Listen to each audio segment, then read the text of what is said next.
Hello and welcome, dear listener.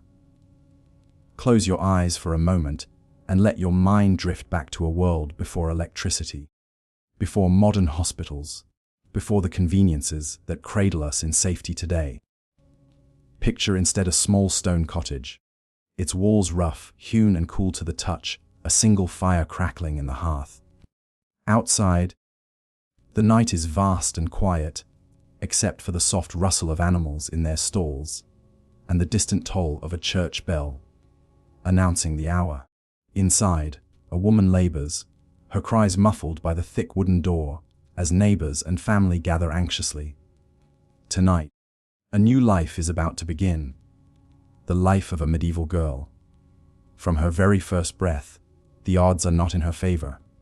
In the Middle Ages, childbirth was a dangerous and uncertain ordeal. For the mother, complications such as bleeding, infection, or obstructed labor could prove fatal. For the infant, the risks were equally grave. Without doctors as we know them today, survival often depended on the skill of a midwife, a woman whose knowledge of herbs, experience, and steady hands might mean the difference between life and death. Even with help, mortality rates were staggeringly high. Some estimates suggest that 1 in 3 children never lived long enough to see their 5th birthday. For families, the birth of a daughter brought mixed emotions. On the one hand, each new child meant another pair of hands to help with work in the home or fields. On the other hand, sons were the heirs, the carriers of the family name and property.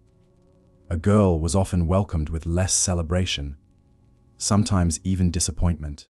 In wealthier families, the news of a daughter could prompt quiet worries about future dowries, the costly gifts or payments required to arrange a marriage. Among peasants, the concern was simpler but no less pressing. Another mouth to feed in a household that already struggled to put bread on the table. And yet, despite the hardships, medieval communities were not without tenderness. Mothers swaddled their infants in strips of cloth, keeping them warm and secure. The lullabies of the era, though simple, carried the same universal rhythm of comfort we would recognize today. For many families, the arrival of a daughter, fragile though she might be, was still a source of joy. In her first months, she was doted on, nursed, and cradled by her mother, sisters, and sometimes even her father, who, though stern by custom, often showed affection in private moments. Still, every milestone of early childhood carried its risks. Fevers, now easily treated, could sweep through a village and claim the youngest lives with little warning. Malnutrition was a constant specter, especially in years of poor harvest. Winter, with its scarcity of food and bitter cold, loomed as the greatest test of endurance. To protect their infants, families often turned to rituals and charms. A sprig of herbs might be tied to the baby's cradle, or a priest might be called to bless the child soon after birth. Baptism was considered urgent, not only as a religious rite, but also as protection for a soul that might be called back to God all too soon. For a medieval girl, her early years were rarely carefree in the way we imagine childhood today. Toys were simple. Perhaps a wooden doll, a bundle of rags tied together, or a carved whistle. Playtime was interwoven with the chores of daily life. Even before she could walk steadily, she might be perched on her mother's hip while food was prepared, animals fed, or water fetched from the well. By the time she could toddle with confidence, she would be expected to carry small bundles of firewood or help shell peas. Her world was both nurturing and demanding, shaped by necessity and survival.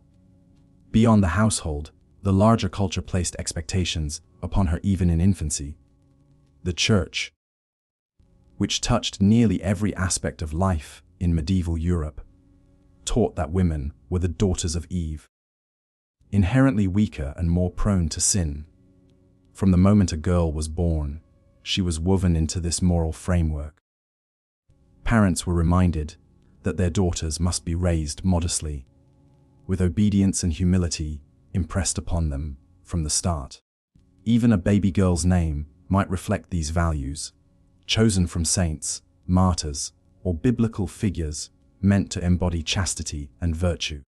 And yet, not all was shadow in this early stage of life. Villages and towns, though harsh in many ways, often rallied around young mothers and their infants. Older women passed down knowledge of remedies, how to soothe colic with fennel, or ease teething pains with a cool piece of bread. Stories were told by the hearth as children dozed, tales of saints and local legends that offered comfort and entertainment. In noble households, a baby girl might be wrapped in fine linens, placed under the watchful eyes of wet nurses and attendants. In peasant cottages, she might share a bed with siblings for warmth, lulled to sleep by the rhythm of her family's breathing. Still, the fragility of her existence was never far from mind. Parents often hesitated to grow too attached until their children had survived past infancy. Some historians suggest that this emotional distance was a form of self-protection, a way to soften the frequent blows of loss. And yet, the grief of losing a child was profound, cutting across all classes of society. Church records and personal letters, where they survive, reveal the heartbreak of parents who mourn daughters and sons alike, their sorrow as raw as any we might feel today. So we begin here, in the hush of a medieval night, with the cries of a newborn girl echoing softly against stone walls. Her life is a thread in the vast tapestry of the Middle Ages, fragile, easily broken, and yet imbued with quiet resilience. She does not yet know the burdens that will be placed upon her, the duties that will shape her days, or the limitations that will confine her dreams. For now, she is simply a child, swaddled and small, taking her place in a world that is both tender and brutal. As you rest tonight, let your mind drift gently over these first days of life in the medieval world. Imagine the firelight flickering on rough, hewn beams, the soft hush of voices around the cradle, the scent of herbs and smoke mingling in the air. In this moment of fragile beginnings, we glimpse the foundation of a story that will carry us through the full span of a woman's life in the Middle Ages. From the cradle, through the trials of youth and adulthood, and finally to the twilight of old age. Sleep, then, with the image of that tiny girl in your thoughts, and know that her journey has only just begun. If childhood today is often imagined as a time of play, discovery, and protected innocence, the same could not be said for the medieval world. For a girl born in the Middle Ages, the brief years of infancy quickly gave way to expectation and responsibility. From the moment she could stand steadily on her feet and string together words, she was considered capable of contributing to her family's survival. Her childhood, in the way we now define it, was astonishingly brief. Imagine a peasant village in the early morning. The cock crows, smoke rises from thatched roofs, and the sound of wooden buckets clattering against the stone well echoes through the air. In one cottage, a small girl barely past the age of 4 is tasked with gathering kindling. Her tiny hands grip sticks of wood, too heavy for her small frame, but she knows that a fire must be kept alive. Nearby, an older sister tends to goats, while their mother kneads coarse dough for the day's bread. For this family, survival depends on every member contributing, even the youngest. By the age of 5 or 6, most girls had already begun to learn the work that would define their adult lives. Spinning wool, carding flax, tending to the hearth, and carrying water became routine. These were not occasional chores, but essential skills for managing a household. Childhood was less a distinct stage of life, than an apprenticeship for adulthood. Girls absorbed knowledge by watching and imitating their mothers, grandmothers, and older siblings, gradually mastering tasks that grew more complex with age. The expectations were not only practical, but moral. Obedience was considered one of the greatest virtues for a medieval girl. Church teachings, repeated in sermons and echoed at home, emphasized that a daughter should be modest, quiet, and compliant. Parents often warned their girls against idleness, believing that laziness was not only a flaw of character, but a gateway to sin. To ensure good behavior, discipline could be strict, and physical punishment was a common form of correction. For wealthier families, the shape of childhood looked somewhat different, though the underlying themes of obedience and training remained the same. A noble girl might grow up in a manor or castle, surrounded by tutors, servants, and ladies in waiting. Her duties were less about manual labor and more about learning refined skills: embroidery, music, etiquette, and perhaps a smattering of reading and writing. Yet, even here, her education was designed with one goal in mind: to prepare her to be a suitable wife. Noble daughters were sometimes sent away at a young age to live in another household, often as part of fostering arrangements. This practice, common in aristocratic circles, served both as training and as a way to strengthen alliances between families. A girl might leave her parents behind at the age of 7 or 8, entering a new home, where she would be taught by older women how to manage servants, run a kitchen, and conduct herself in courtly settings. For such a child, homesickness mingled with the pressure to meet high expectations. Regardless of class, girls' opportunities for formal education were extremely limited. Literacy rates were low across medieval Europe, and for women, they were lower still. A few noble girls, particularly those destined for religious life, might be taught to read Latin scripture or copy devotional texts. But for the vast majority, education came not from books, but from the rhythms of daily life. Knowledge was practical, immediate, and tied to survival. Play, though not absent, was always secondary to duty. Medieval children did play simple games with stones, sticks, or handmade dolls. In villages, they sometimes chased one another through fields, sang songs, or played with hoops and balls. But these moments of amusement were squeezed between chores. A girl might laugh with her siblings 1 hour and be bent over a spinning wheel the next. Leisure was not considered essential to childhood. It was an indulgence, allowed only when work was done. Religion also loomed large in a girl's early years. Stories of saints and biblical heroines were told alongside household instruction. Children were taught prayers at a young age and expected to attend Mass with their families. Festivals and holy days punctuated the year, offering rare respite from work. On these occasions, even young girls might enjoy music, dancing, or the excitement of a marketplace bustling with color and sound. Yet, the moral lessons of the Church never strayed far. Humility, chastity, and obedience were continually emphasized as guiding virtues. One of the most striking aspects of medieval childhood was its transience. Puberty marked the abrupt end of girlhood, and with it came new responsibilities and expectations. Marriage negotiations could begin as early as 12, the legal minimum age for girls, though many married later. This looming transition meant that childhood was always overshadowed by preparation for adult life. Every skill taught, every rule enforced, was designed to shape the girl into a wife, mother, and keeper of the household. Still, within these constraints, there were moments of affection and joy. Mothers often passed down stories and songs, sharing wisdom wrapped in comfort. Older siblings looked after younger ones, and girls found companionship in their peers as they worked side by side, In wealthier homes, young girls sometimes formed close bonds with their tutors or attendants, relationships that could provide emotional warmth in otherwise rigid environments.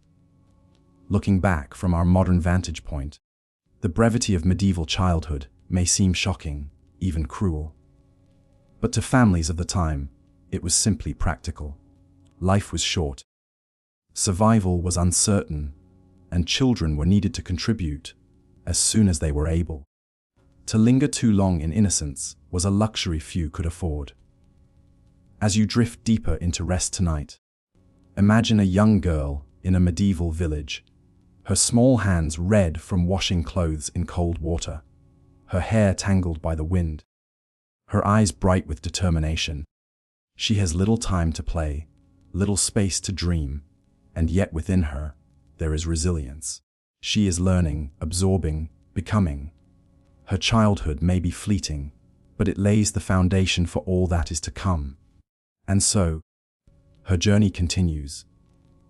From the brief apprenticeship of girlhood to the next stage of her life, when lessons grow heavier, expectations more pressing, and the path of womanhood begins to unfold before her. As our medieval girl grows older, she begins to sense the widening paths before her.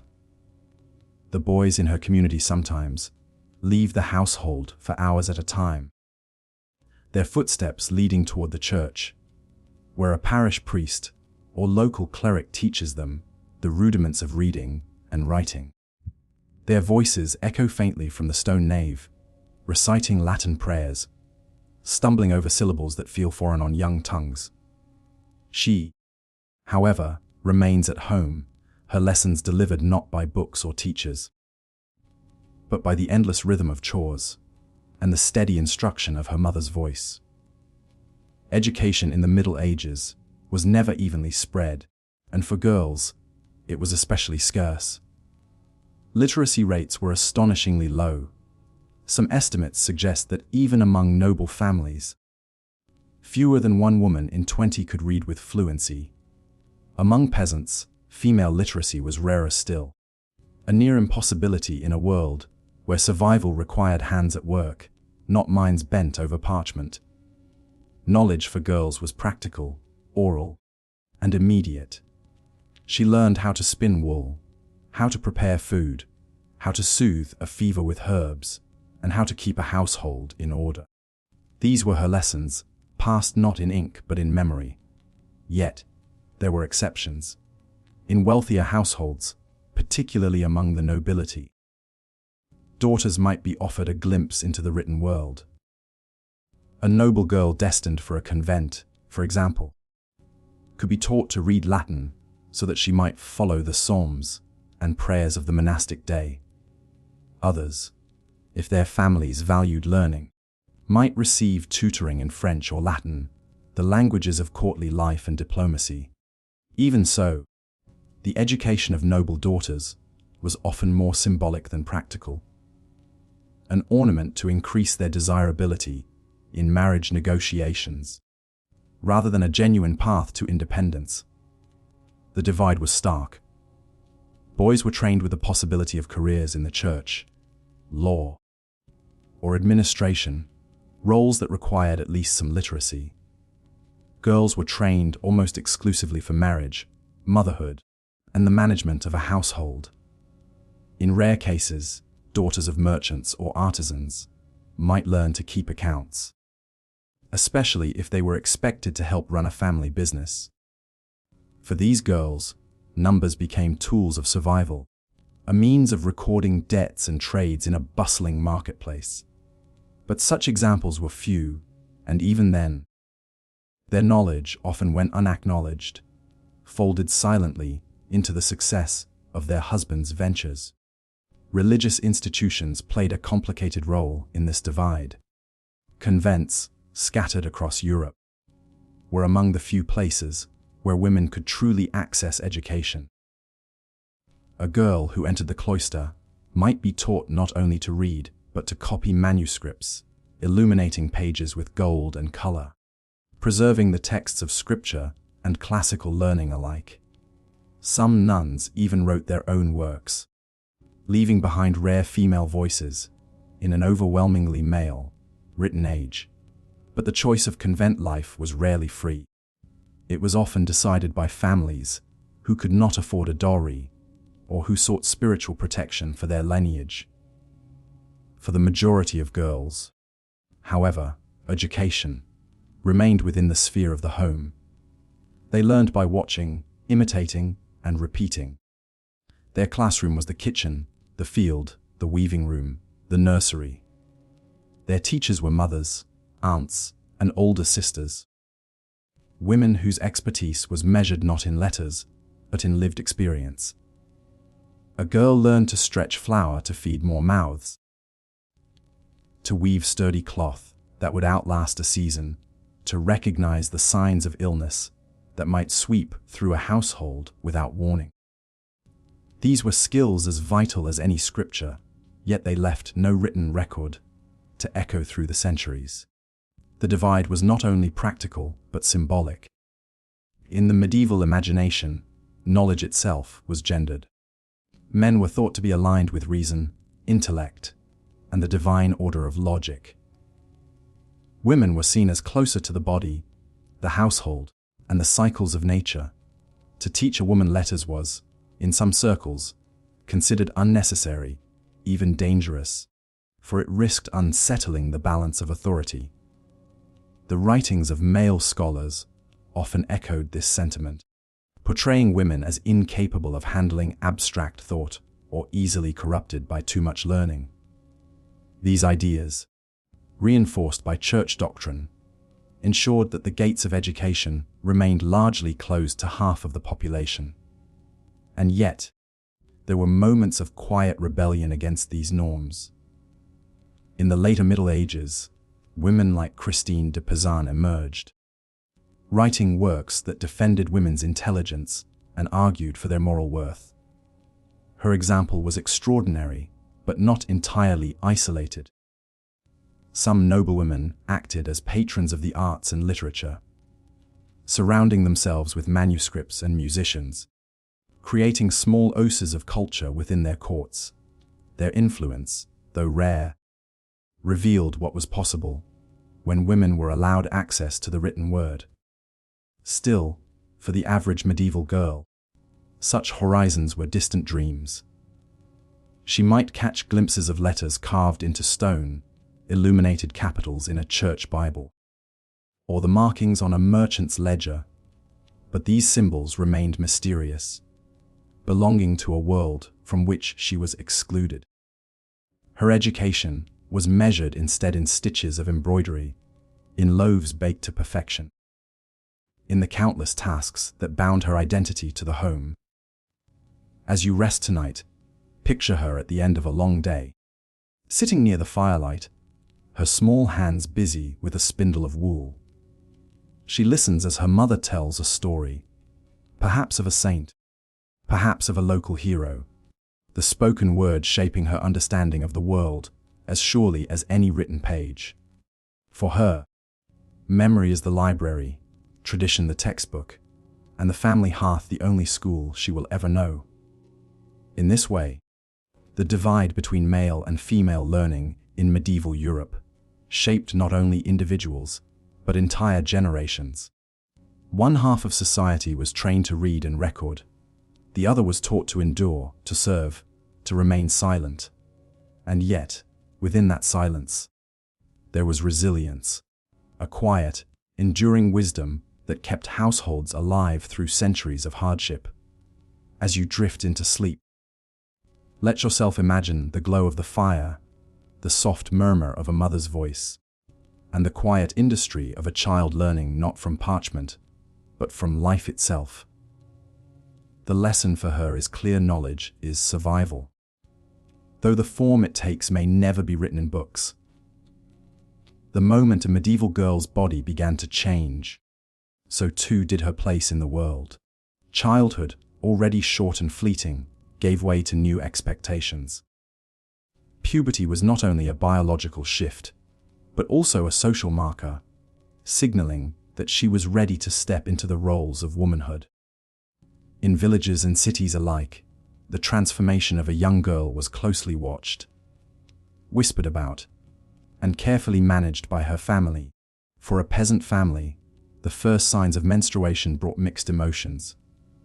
On one hand, it was a sign of fertility, proof that their daughter could one day bear children and ensure the survival of the family line. On the other hand, it meant that preparations for her eventual marriage needed to begin. A girl of 12 or 13 might already be spoken of as a woman, though in years she was still a child. Her daily duties shifted gradually toward greater responsibility, helping with cooking, spinning longer hours, or watching over younger siblings. Every task was framed as training for the role she would soon inhabit, that of wife and mother. In noble households, the transition was even more scrutinized. A girl's developing body was seen as a valuable asset, a bargaining tool in the complex web of dynastic marriages. Her diet might be carefully monitored to maintain her health. Her appearance refined with fine fabrics and jewelry when on display. Tutors and attendants instructed her in courtly manners, while older women reminded her constantly of the virtues of silence, obedience, and modesty. To be graceful, to speak softly, to avoid laughter too loud or glances too bold. These became her new lessons. The church played a central role in shaping how puberty was understood. Female sexuality was framed with deep ambivalence. On one hand, it was essential for procreation, seen as part of God's plan. On the other, it was considered dangerous, a potential source of temptation and sin. Priests and moral writers warned girls of the perils of vanity, idleness, and uncontrolled desire. The body was to be disciplined, veiled, and controlled, a vessel for duty rather than self-expression. This moral training was often reinforced through stories of saints and biblical heroines. A girl might hear of the Virgin Mary as the perfect model of purity, or of saints who preserved their chastity even in the face of persecution. These tales were not abstract, but practical tools for shaping behavior. They told her what virtues she was expected to embody: humility, patience, obedience, and above all, modesty. Clothing also marked this transition. As a child, she might have worn simple tunics or hand-me-downs from older siblings, but with puberty came the expectation of more modest dress.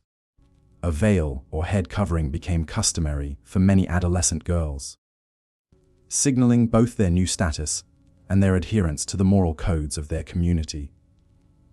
In noble households, fabrics became richer, hems longer, colors more subdued, all chosen to reflect virtue as much as wealth. For many girls, these changes brought both pride and fear. Pride, because they were stepping into the respected role of womanhood, gaining recognition as someone who could contribute fully to family and community. Fear, because the burden was heavy: a wrong glance, a rumor of impropriety, even the suspicion of immodesty could damage not only her reputation, but her entire family's honor. In small villages, gossip spread quickly, and reputations, once tarnished, were rarely repaired. Medical knowledge of the time added another layer of complexity. Puberty was often interpreted through the lens of humoral theory. The belief that health depended on balancing the four bodily humors: blood, phlegm, black bile, and yellow bile. Menstruation was seen as a means of purging excess blood, necessary for a woman's health, but also a reminder of her perceived fragility. Some writers warned that women were naturally weaker and more prone to illness because of these cycles. This belief justified limiting their activities and reinforcing the idea that they belonged within the home, under the protection of men. Yet, despite these heavy frameworks of morality and control, girls found their own ways of navigating the transition. Among peasants, bonds of sisterhood often helped older girls taught younger ones what to expect, offering comfort and advice whispered over shared chores. Mothers quietly passed down herbal remedies to ease menstrual pain or practical wisdom about managing the demands of a household. Within these private, female spaces, a different kind of education flourished.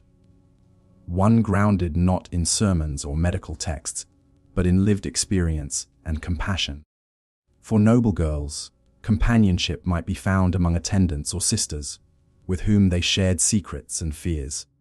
Laughter, gossip, and whispered dreams created a counterpoint to the strict expectations placed upon them. Even within the walls of a castle, where every movement might be monitored, young women carved out moments of intimacy and solidarity. The weight of morality, however, was inescapable. A girl entering womanhood knew that her body was no longer entirely her own. It was bound to her family's honor, to her community's judgment, to the church's teachings. She was both celebrated for her fertility and constrained by the need to guard it. To misstep was to risk not only personal shame, but collective disgrace. As you imagine her now, standing at the edge of adolescence, see her in a modest dress, her hair partially veiled, her eyes lowered in quiet composure. She is still young, still filled with curiosity and unspoken questions. Yet already she carries the weight of expectations centuries old. Her journey is no longer simply about survival. It is about embodying ideals of morality, modesty, and duty that will shape every choice she makes. And as she steps forward, the stage is set for the next chapter of her life. The search for a husband, the negotiation of dowries, and the transition from daughter to wife. Childhood is over. Womanhood has begun. For a medieval girl, womanhood did not open the door to independence. Instead, it led her straight into one of the most defining events of her life: marriage. To us, marriage may be imagined as a union of affection or choice, but in the Middle Ages it was rarely so simple. For families, especially those struggling to survive or striving to advance socially, marriage was strategy. A girl's future was negotiated at tables she rarely sat at, her worth measured in dowries, alliances, and the labor she could provide. Among peasants, marriage negotiations were often practical, rooted in survival. A father might strike an agreement with a neighboring family, ensuring that landholdings were consolidated, debts repaid, or labor shared. A girl of 12, 13, or 14 could suddenly find herself betrothed, her future sealed before she had much say in the matter. The dowry, a central feature of these arrangements, might consist of a cow, a piece of land, or even a chest of linens. It was not just a gift, but a guarantee proof that she was entering her husband's household with resources to contribute. For noble families, the stakes were higher and the negotiations more elaborate. A daughter was a bargaining chip in the complex web of feudal politics. Her marriage might secure a peace treaty, strengthen alliances, or expand territorial claims. The dowry here could be staggering: entire estates, castles, or sums of money large enough to reshape the fortunes of both families. In such cases, the girl herself was rarely more than a symbol in a larger game of power. At banquets and courts, fathers, brothers, and lords debated her fate, while she sat quietly, waiting for decisions that would define her life. The church, too, played a powerful role in the marriage market. Officially, marriage was considered a sacrament, requiring the consent of both bride and groom. In practice, however, a young girl's consent was often assumed rather than freely given. Priests oversaw ceremonies, recorded unions, and blessed the contracts, but they rarely challenged the authority of families arranging the match. What mattered most was that the marriage was legitimate in the eyes of God and law, that it followed the rules of kinship. avoided forbidden degrees of blood relation, and included a proper dowry exchange. For girls, the dowry was both opportunity and burden. A generous dowry increased her chances of securing a respectable husband, but it also placed financial strain on her family. Poorer families often struggled to gather enough, and some daughters were sent to convents instead. Their dowry, paid to the church as an entry fee for religious life. For noble daughters, the pressure was different. They were expected to bring wealth and prestige worthy of their lineage, and their marriages were discussed years in advance, sometimes from the moment of birth. The emotional world of the girl, at the center of these arrangements, is harder to capture, but not impossible to imagine. Imagine her overhearing her parents speak in hushed tones about her future, whispering names of potential suitors. Imagine the tension of knowing that her body, her fertility, and her labor were commodities in a transaction far larger than herself. Pride may have mixed with fear. Pride that she was considered valuable enough to secure a union. Fear at the uncertainty of leaving her family for the home of strangers. In villages, betrothal was often marked by small celebrations. A shared meal, a handshake, the exchange of symbolic gifts. In castles, betrothals were grander, accompanied by feasts, oaths, and elaborate contracts written by scribes. Yet in both cases, the girl was always the quiet center, her fate sealed by others' words. Love, if it came at all, came later, after the vows were spoken and the dowry delivered. Stories from the time remind us that not all marriages were loveless. Some couples did grow to share companionship and even affection. But the system itself did not prioritize romance.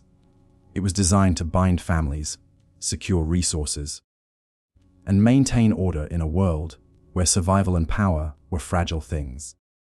Dowries also reinforced the idea that a girl was both blessing and burden. She was valuable enough to be married off, but costly enough to require payment. Parents often worried about daughters as financial obligations, calculating what they could afford to give with each child. This economic weight shaped family dynamics, creating tensions between siblings, especially in households with many daughters to provide for.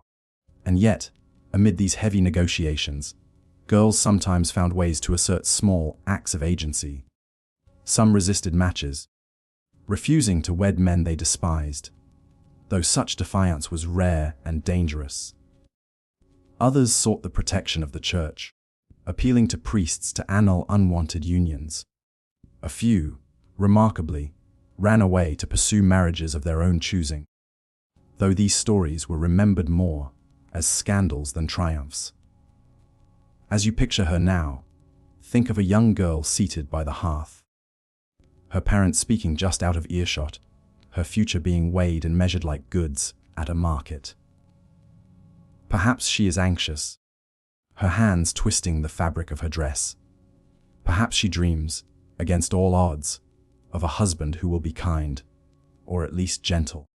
The dowry chest sits nearby, a silent reminder of her worth in the eyes of others. For her, marriage is not a fairy tale. It is the next step in a carefully constructed path, one laid down by centuries of tradition, duty, and necessity. Whether she is peasant or noble, her journey through the marriage market is not her own choosing. And yet, within her, there is hope. The quiet, enduring hope that life in her husband's home might offer not only survival, but perhaps, in time, a measure of love. Marriage in the medieval world was never an ending, it was a beginning. For a woman, stepping into marriage meant stepping into a role that was clearly defined, firmly enforced, and endlessly demanding. From the moment she crossed her husband's threshold, her identity was reshaped. She was no longer just a daughter or sister. She was wife, and soon, very likely, mother. Her duty stretched across every corner of daily life. For the peasant wife, the rhythm of the day began before dawn. She might rise while the sky was still dark, stoke the embers of the hearth, and prepare a simple breakfast of coarse bread, pottage, or ale. Afterward, she joined her husband in the fields, working side by side to sow seeds, harvest crops, or tend livestock. Despite our modern assumptions that women were confined to the home, most peasant wives labored just as hard as men, balancing the heavy demands of agriculture with the endless cycle of domestic chores. Within the home, her responsibilities were no lighter. She spun wool into thread, wove cloth, mended garments, and prepared meals. She fetched water from distant wells or streams, carried firewood, and nursed children through illness. There was little distinction between men's work and woman's work. In peasant households, survival required the efforts of all. And yet, while her contributions were indispensable, her authority remained limited. In the eyes of law and custom, her husband was the head of the household, the one to make final decisions and represent the family in the wider community. Among the nobility, the tasks of a wife were shaped by status, but no less demanding. A noblewoman might not till fields herself, but she oversaw vast estates. She managed servants, ensured provisions for the household, and maintained order when her husband was away at war or court. She presided over banquets, received guests, and represented her family's honor in matters of hospitality and appearance. Though she was surrounded by luxury compared to the peasant woman, her role was steeped in duty. A noble lady was expected to embody grace, piety, and obedience while also acting as a capable administrator. At every level of society, obedience was central to the role of a wife. Church teachings reinforced this hierarchy relentlessly. Sermons and confessional manuals reminded women that they were subject to their husbands, just as the church was subject to Christ. To obey, to serve, and to endure were praised as virtues. A good wife was one who worked tirelessly, submitted willingly, and raised her children in faith. The famous medieval poem, L'Aimée Nager de Paris, written by an elderly husband for his young bride, painted an ideal of wifely behavior: industrious, loyal, modest, and silent. And yet, in practice, women often wielded quiet but meaningful power within their homes. A wife might manage the household accounts, decide how food was stored and rationed, or negotiate at market for the best prices. She was the one who kept the family alive day to day. If her husband died, she might temporarily step into his role, managing land or business until her son came of age. Widows sometimes gained more independence than they had ever known as wives, though their freedom was often precarious and contested by male relatives. The expectations of a wife extended deeply into the personal sphere. Intimacy was not a matter of choice, but of obligation. Church law and social custom alike declared that a wife must submit to her husband's marital rights. To refuse him was considered sinful, even grounds for annulment. Her body was seen as belonging not to herself, but to her spouse, a vessel for producing children and continuing the family line. This constant expectation weighed heavily, especially in a world where pregnancy carried real danger. Despite the weight of obedience and duty, marriage was not always bleak. Many records hint at companionship and even affection between husbands and wives. Couples worked together, shared burdens, and raised children side by side. Some husbands clearly respected their wives' wisdom, consulting them on matters of household and family. Love could grow in the cracks of duty, like a hardy plant between stones.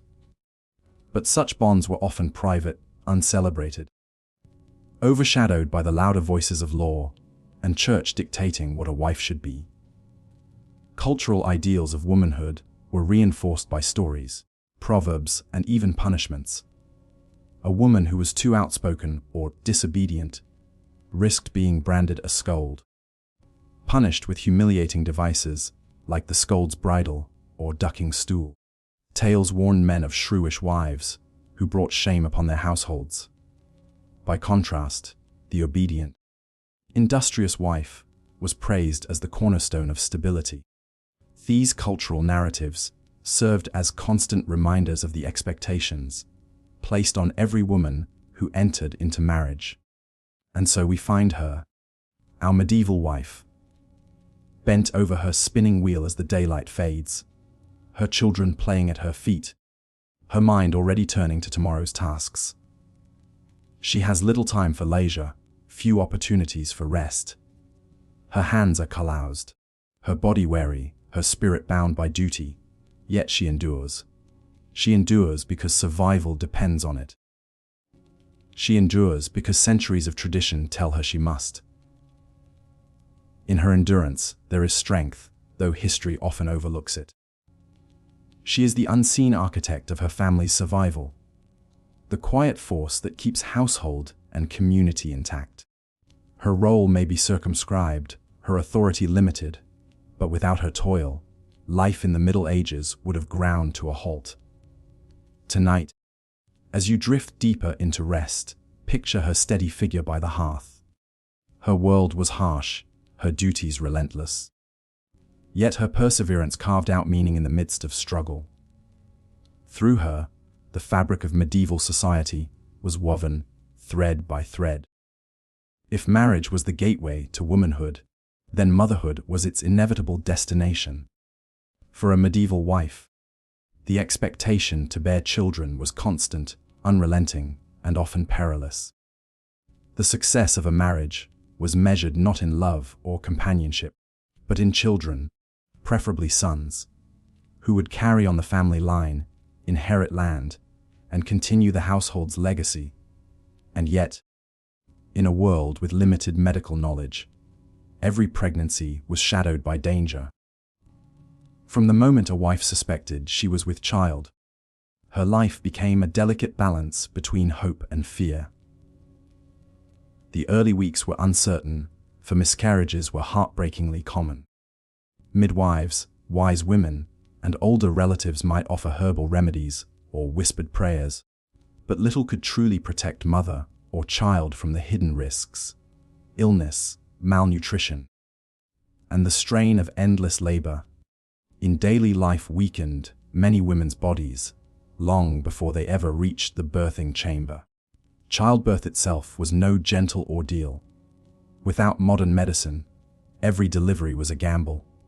A woman might be attended by a midwife, usually an experienced local woman, trained through practice rather than formal schooling. The midwife's hands brought comfort, but her knowledge had limits.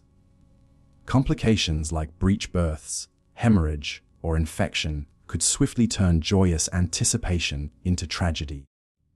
Many young mothers never rose again from their birthing beds, their lives claimed in the act of giving life. The church surrounded childbirth with ritual and prayer. Women in labor often clutched relics or whispered invocations to saints, particularly Saint Margaret, patroness of safe deliveries. Priests might bless the birthing room or provide holy water, though men were usually excluded from the actual process. Birth was a women's domain, filled with female attendants who offered not only practical assistance but emotional support. Neighbors, sisters, and mothers formed a circle of care around the expectant mother, their presence a reminder that, though vulnerable, she was not alone. Once the child was born, survival was still uncertain. Infant mortality rates were staggering. Many estimates suggest that 1 in 3 babies never saw their first birthday. Weakness at birth, malnutrition, or simple infections could swiftly end a fragile life. Mothers often steeled themselves against the possibility of loss, though grief still weighed heavily when a tiny life flickered out too soon. For the mother, recovery was slow and uncertain. Some healed quickly and returned to their household duties, though exhaustion was constant.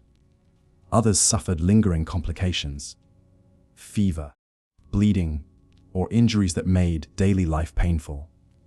In an age without modern hygiene, even a minor wound could become infected. A woman who survived childbirth was considered blessed, but she also knew that her body might soon be called upon again. Medieval women bore many children across their lifetimes, sometimes 10 or more. With each pregnancy, the risks multiplied. Among the nobility, pressure to produce heirs was immense. A queen or noblewoman's primary duty was to ensure the continuation of the dynasty. Eleanor of Castile, wife of Edward I of England, bore 16 children, though only a fraction survived into adulthood. Her life was consumed by pregnancy, childbirth, and mourning. Such women lived in a constant cycle of expectation, fulfillment, and loss, their bodies serving as vessels for dynastic ambition. For peasant women, the burden was different, but no less heavy. Children were needed to contribute to farm labor and to ensure survival in old age. But feeding them was often a struggle. Malnutrition weakened both mothers and infants, and the death of a child could threaten the family's entire future. Even so, many peasant mothers formed deep bonds with their children, finding joy amid hardship in the laughter and play of young lives. Religious practice shaped the experience of motherhood as well. Baptism was considered urgent, for unbaptized infants were believed to be barred from heaven. Priests were summoned quickly, sometimes within hours of birth, to ensure the child's soul was safe. Mothers, too, underwent rituals. After delivery, a woman was considered ritually unclean and was expected to remain in seclusion for weeks.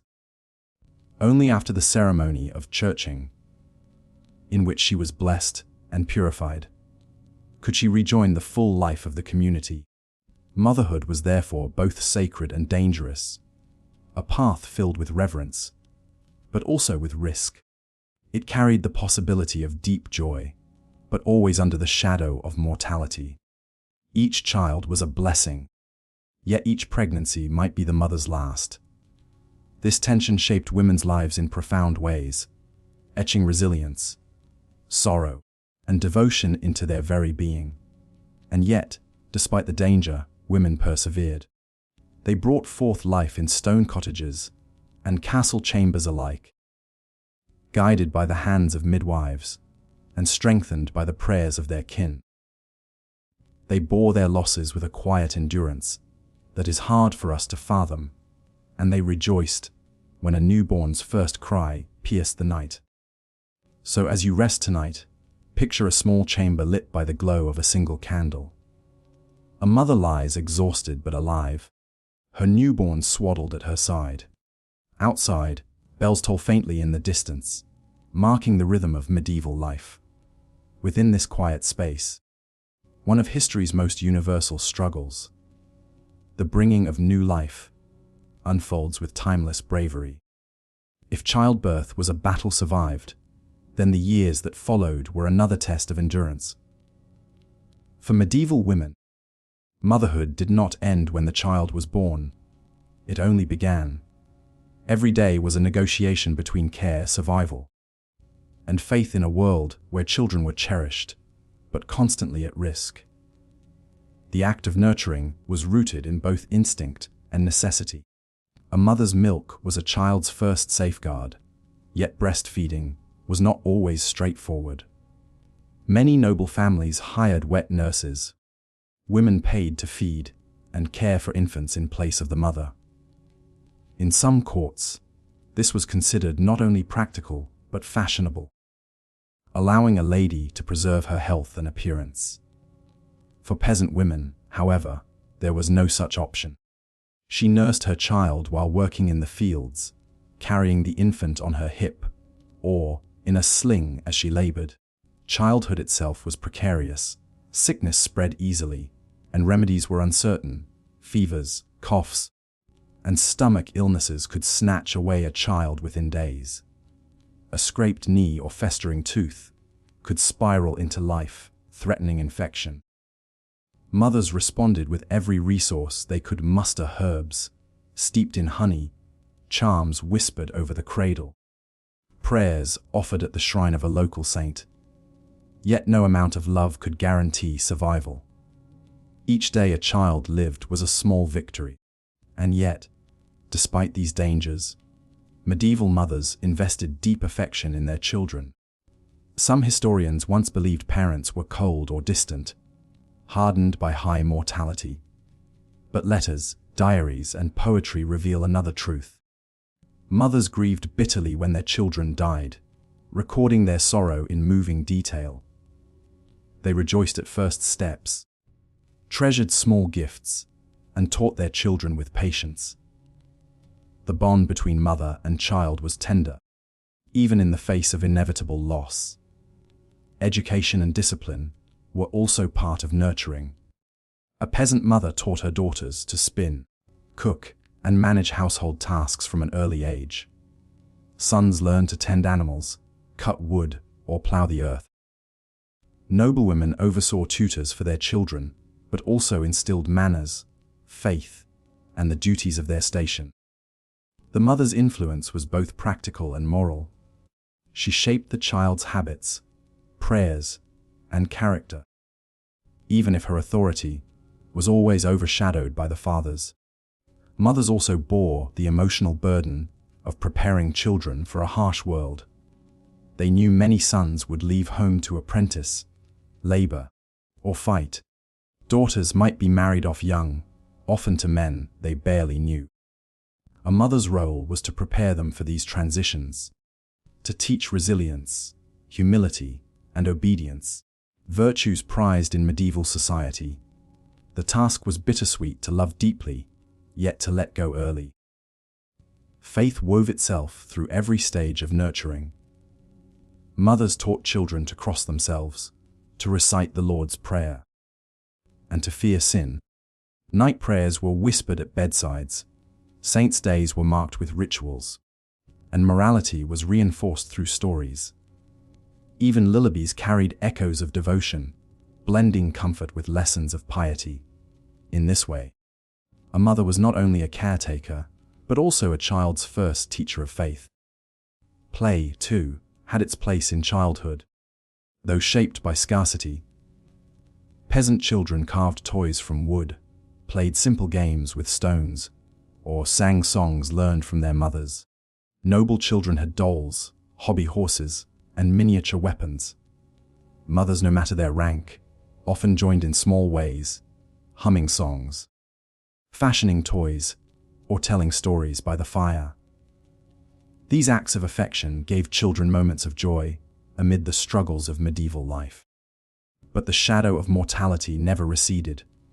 Many mothers buried more than one child, sometimes entire groups of siblings lost to plague or famine. These losses left scars, though women were expected to endure them with quiet fortitude. Communities might gather to console, yet grief was often borne privately. The cycle of birth and death was so relentless that resilience became a mother's unspoken armor. Among the nobility, children were sometimes sent away young, fostered in other households to strengthen alliances. A mother might be separated from her child for years, watching from afar as others shaped their upbringing.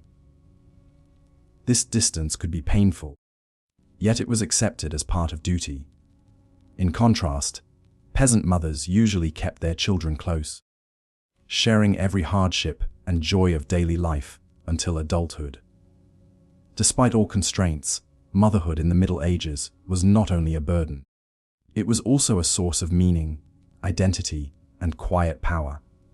A mother's influence, though often hidden, shaped generations.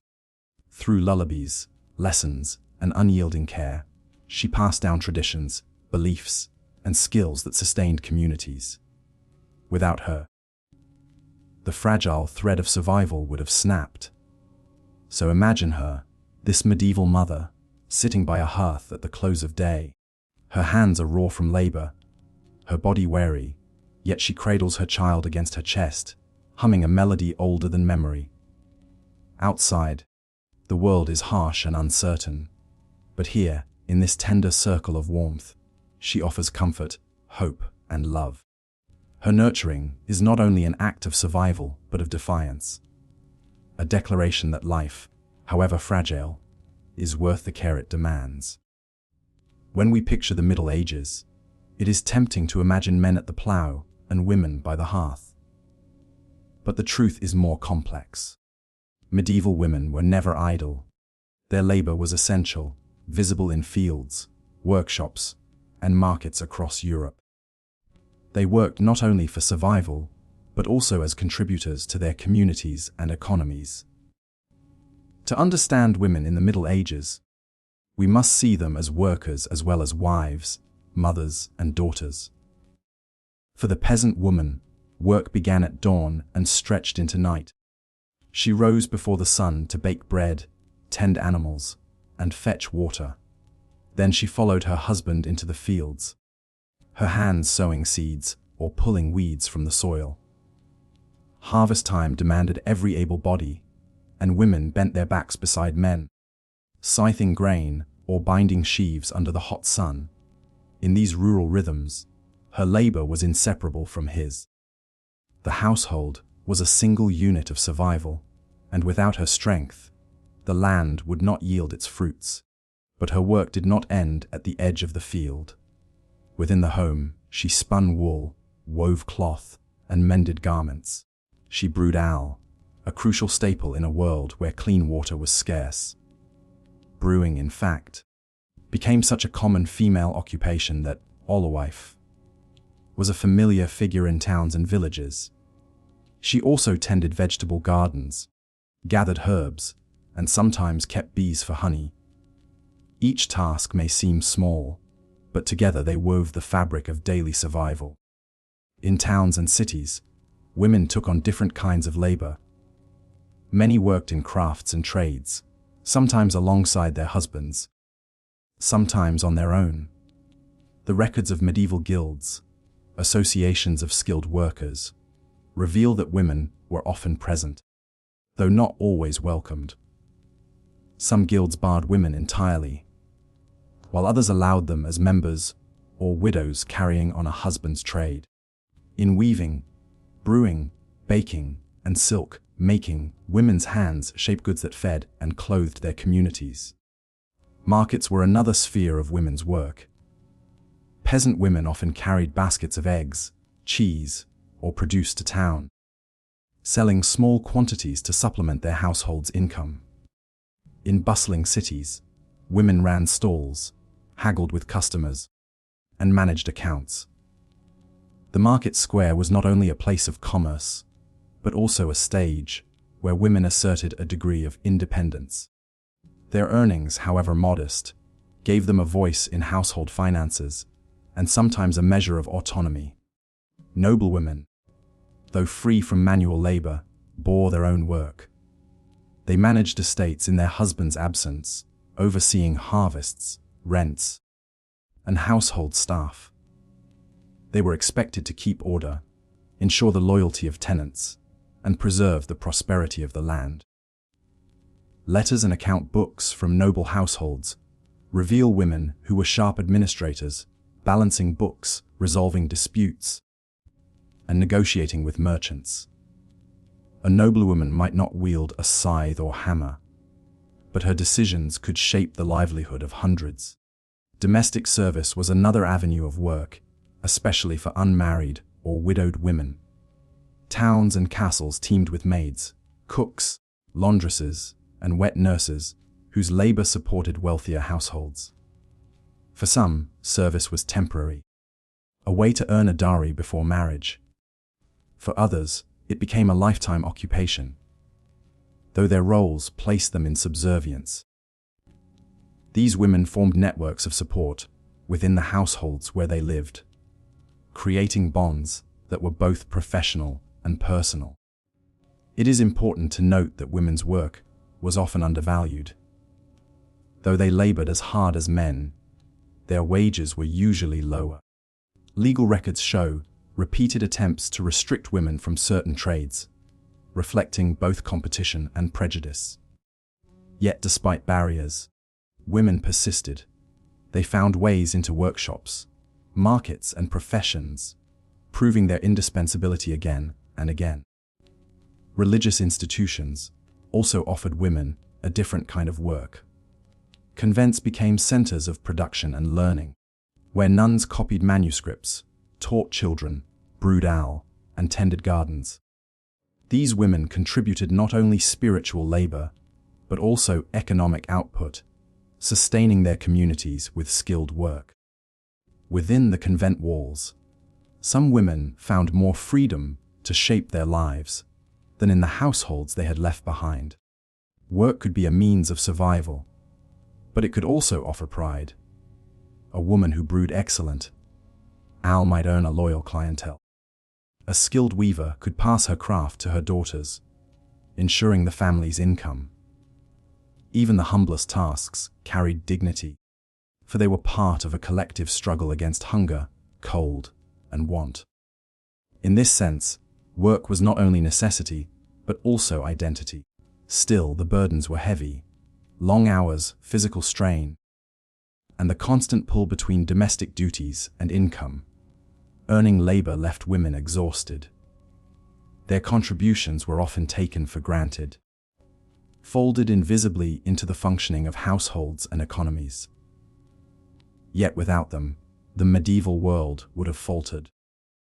So let us imagine her once more a woman in a woolen dress, her hands rough from spinning thread, her back bent from carrying baskets to market. She greets her neighbors with a nod, sells her goods with practiced words, and returns home to tend her children. She is poor in coin but rich in resilience. Or picture the noblewoman, pen in hand, writing letters to tenants while her husband fights abroad. Her decisions keep the estate alive through war and famine. Everywhere we look in medieval Europe, we find women at work. Their labor-filled fields, workshops, and marketplaces, their hands steadying the fragile structure of society. Though history has often overlooked them, their work was as constant as the turning of the seasons. As night falls, imagine the rhythm of her day slowly easing. The tools set aside, the market stalls emptied, the fields quiet in the dusk. Her labor has left its mark, though it will vanish from records and chronicles.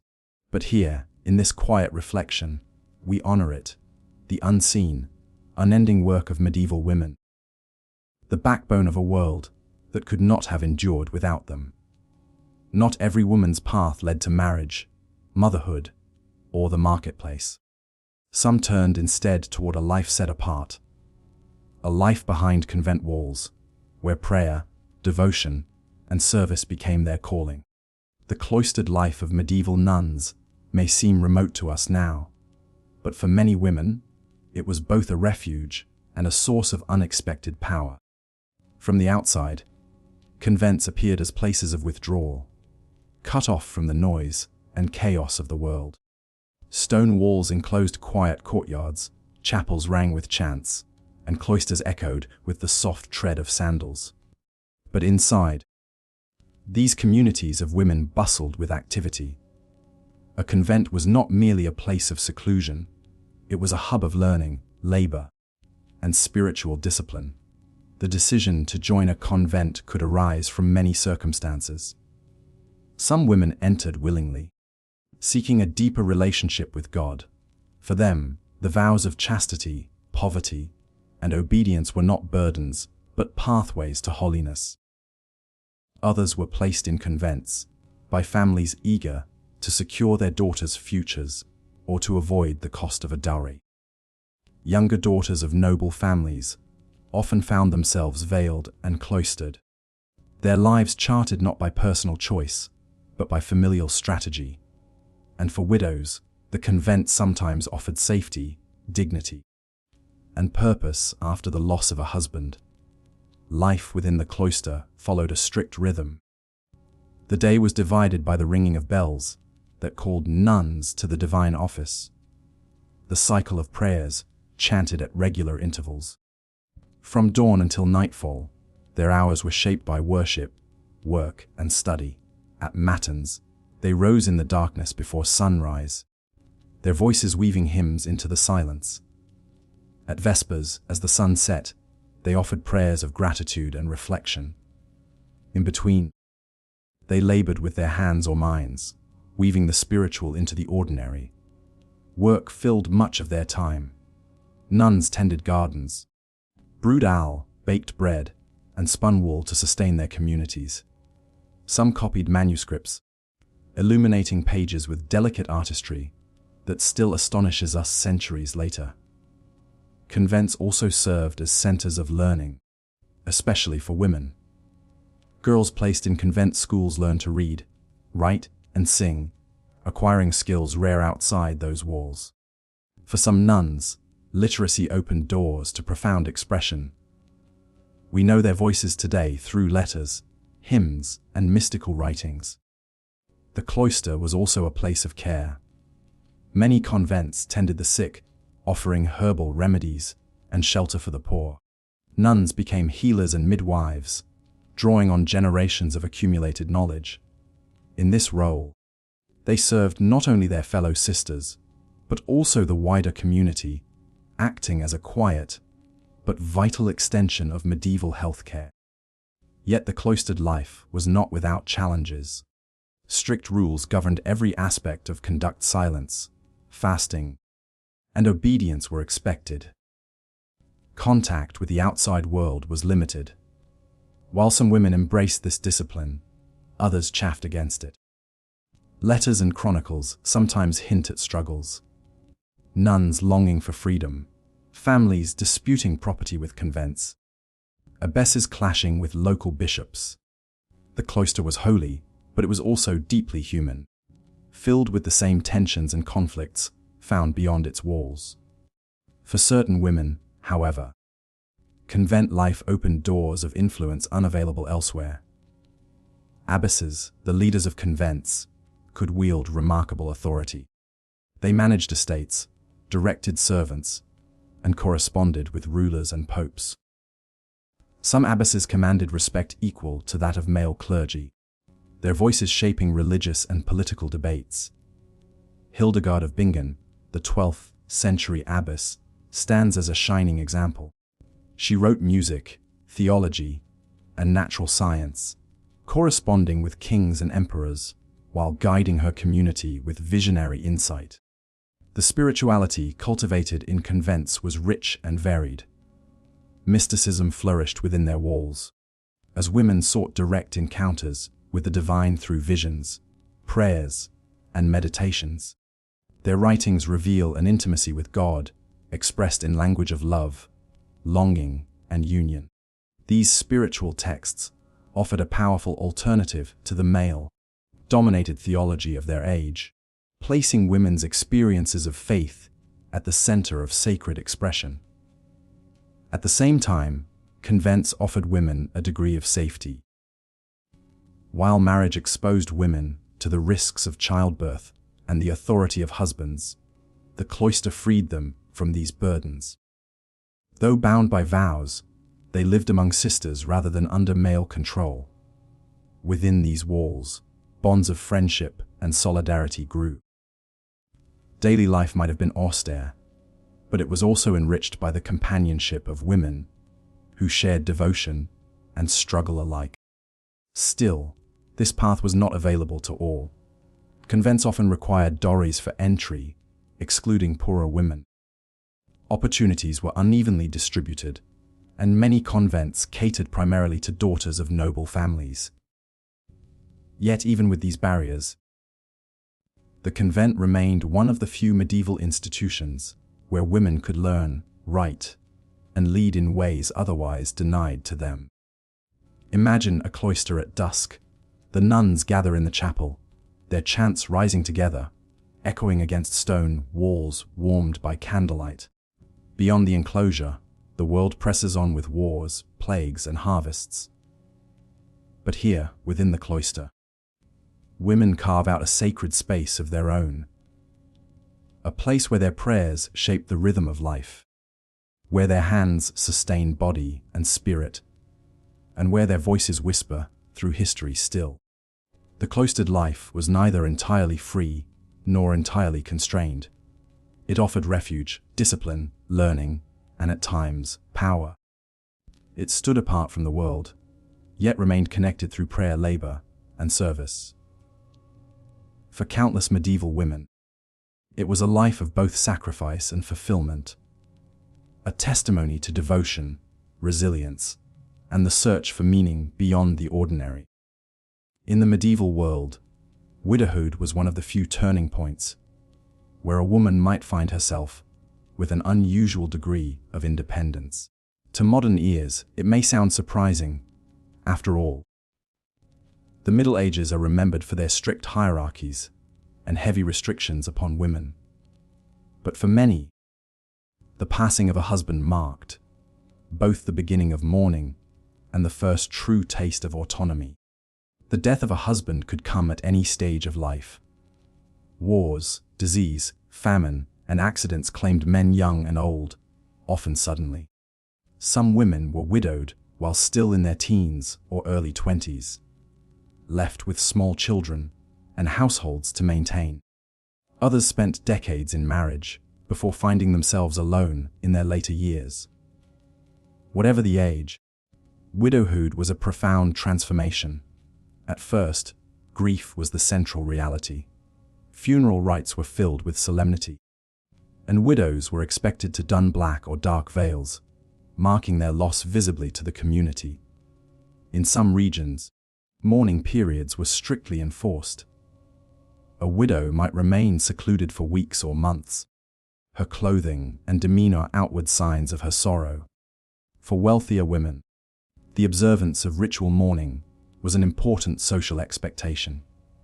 For poorer women, survival often demanded a faster return to daily labor. Grief carried quietly while life's burdens pressed on. Yet beneath the sorrow, widowhood sometimes opened doors long closed. Married women were legally bound to their husband's authority, but the passing of a spouse often transferred property, dower rights, or household control directly into the widow's hands. Suddenly, she was no longer merely someone's wife, but the head of a household in her own right. In noble families, widows could hold vast estates. They managed servants, collected rents, and defended their interests in courts of law. Some acted as regents, ruling on behalf of underage sons. Their names appeared in charters, their decisions shaping local economies and politics. Eleanor of Aquitaine, after the death of her first husband, King Louis I of France, became an independent duchess once more, her lands and influence unmatched. Though her case was extraordinary, many less famous noblewomen also discovered that widowhood brought them a measure of freedom, an authority not available in marriage. For peasant women, the scale was smaller, but the principle was similar.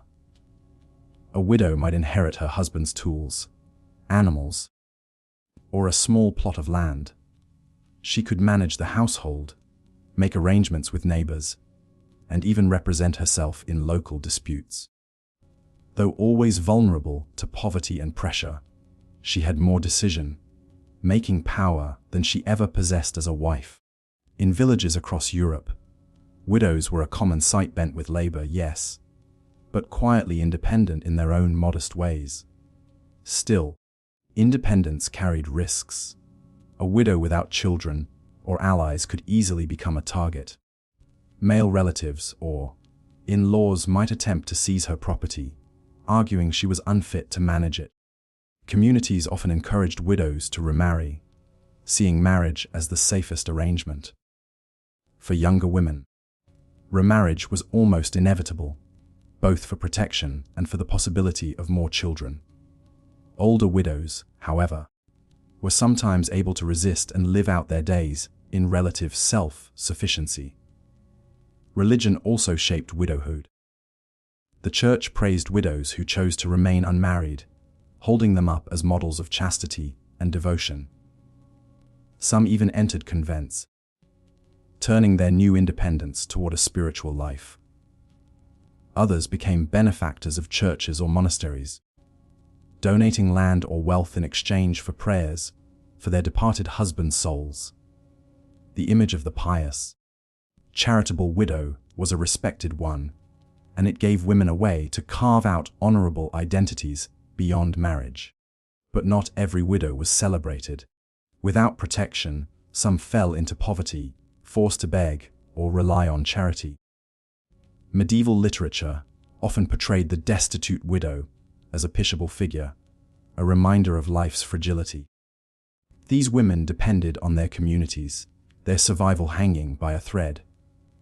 Others, accused of being troublesome or greedy, were treated with suspicion. The independence of widows could unsettle men who were unaccustomed to seeing women exercise authority. Whispers of gossip sometimes turned into accusations, especially if a widow dared to challenge expectations. Yet despite these challenges, widowhood remained one of the rare stages in life when a woman could, to some extent, direct her own path. Some ran successful businesses, brewing ale, selling cloth, or operating inns. Others raised families alone, ensuring their children survived to adulthood. In their resilience, we glimpse quiet acts of strength that shaped medieval communities in countless, unseen ways. Consider the image of a medieval widow at her hearth in the evening. Her hands are calloused from labor, her hair hidden beneath a simple veil. She stirs the pot of stew, checks on her children, and sets aside a portion for a poorer neighbor. The firelight flickers across her face, lined with grief but steady with resolve. No husband commands her now.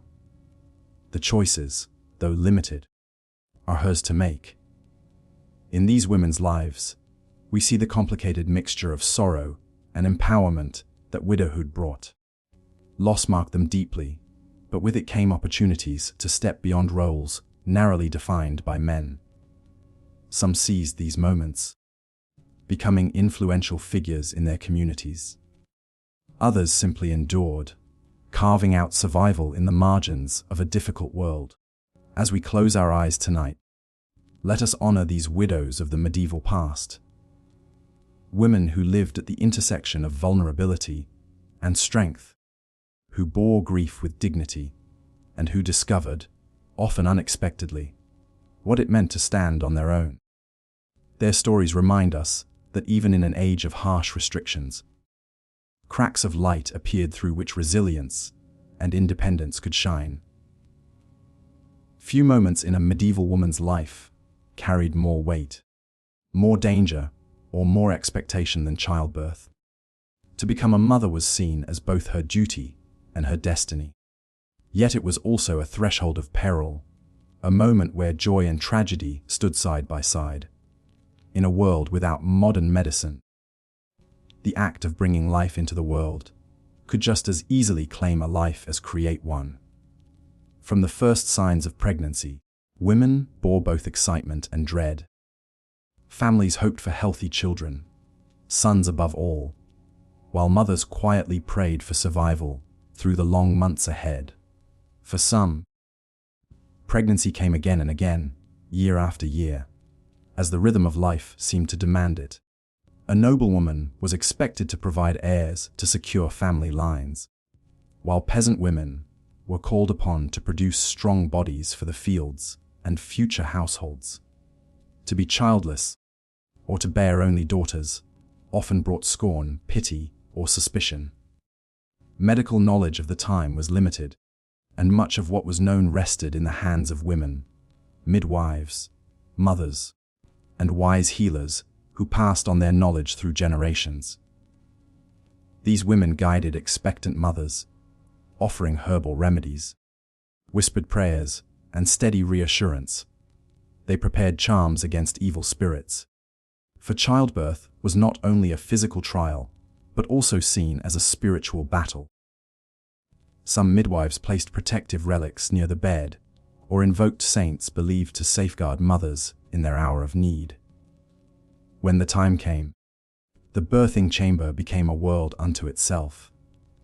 Men were usually excluded, leaving the laboring woman surrounded by female kin, neighbors, and the midwife. Curtains were drawn, fires stoked to keep the room warm, and prayers murmured as the mother endured the waves of pain. The midwife directed the scene with practiced calm, though she knew well how quickly things could turn. Labor could stretch for hours, even days. With no pain relief beyond herbs or alcohol, women relied on sheer endurance and the encouragement of those around them. The sounds of childbirth, cries, gasps, whispered prayers, echoed through countless cottages and halls, a familiar yet always uncertain chorus. For some, the ordeal ended in relief and the soft cries of a newborn. For others, silence followed, a silence heavy with loss. Maternal mortality was heartbreakingly common. Estimates suggest that as many as 1 in 3 women might die as a direct or indirect result of childbirth during their lifetimes. Complications like obstructed labor, infection, or hemorrhage were often beyond the skills of even the most experienced midwives. For women of all classes, the knowledge of these risks was an ever-present shadow. Each pregnancy carried with it the possibility of death. Infant mortality was equally high. Even if a child survived birth, disease, malnutrition, or accidents could claim young lives within days or weeks. Mothers often baptized infants within hours of delivery, anxious to secure their souls should they not live long. This urgency reflected the deep intertwining of faith and survival, where spiritual salvation and physical life were both at stake. Yet amidst this constant peril, there was also tenderness and triumph. Surviving childbirth brought immense relief and joy, uniting families in celebration. Neighbors visited, bringing gifts of bread, cloth, or broth to strengthen the new mother. For a brief time, she might be excused from her heavier duties, cared for by other women in her circle.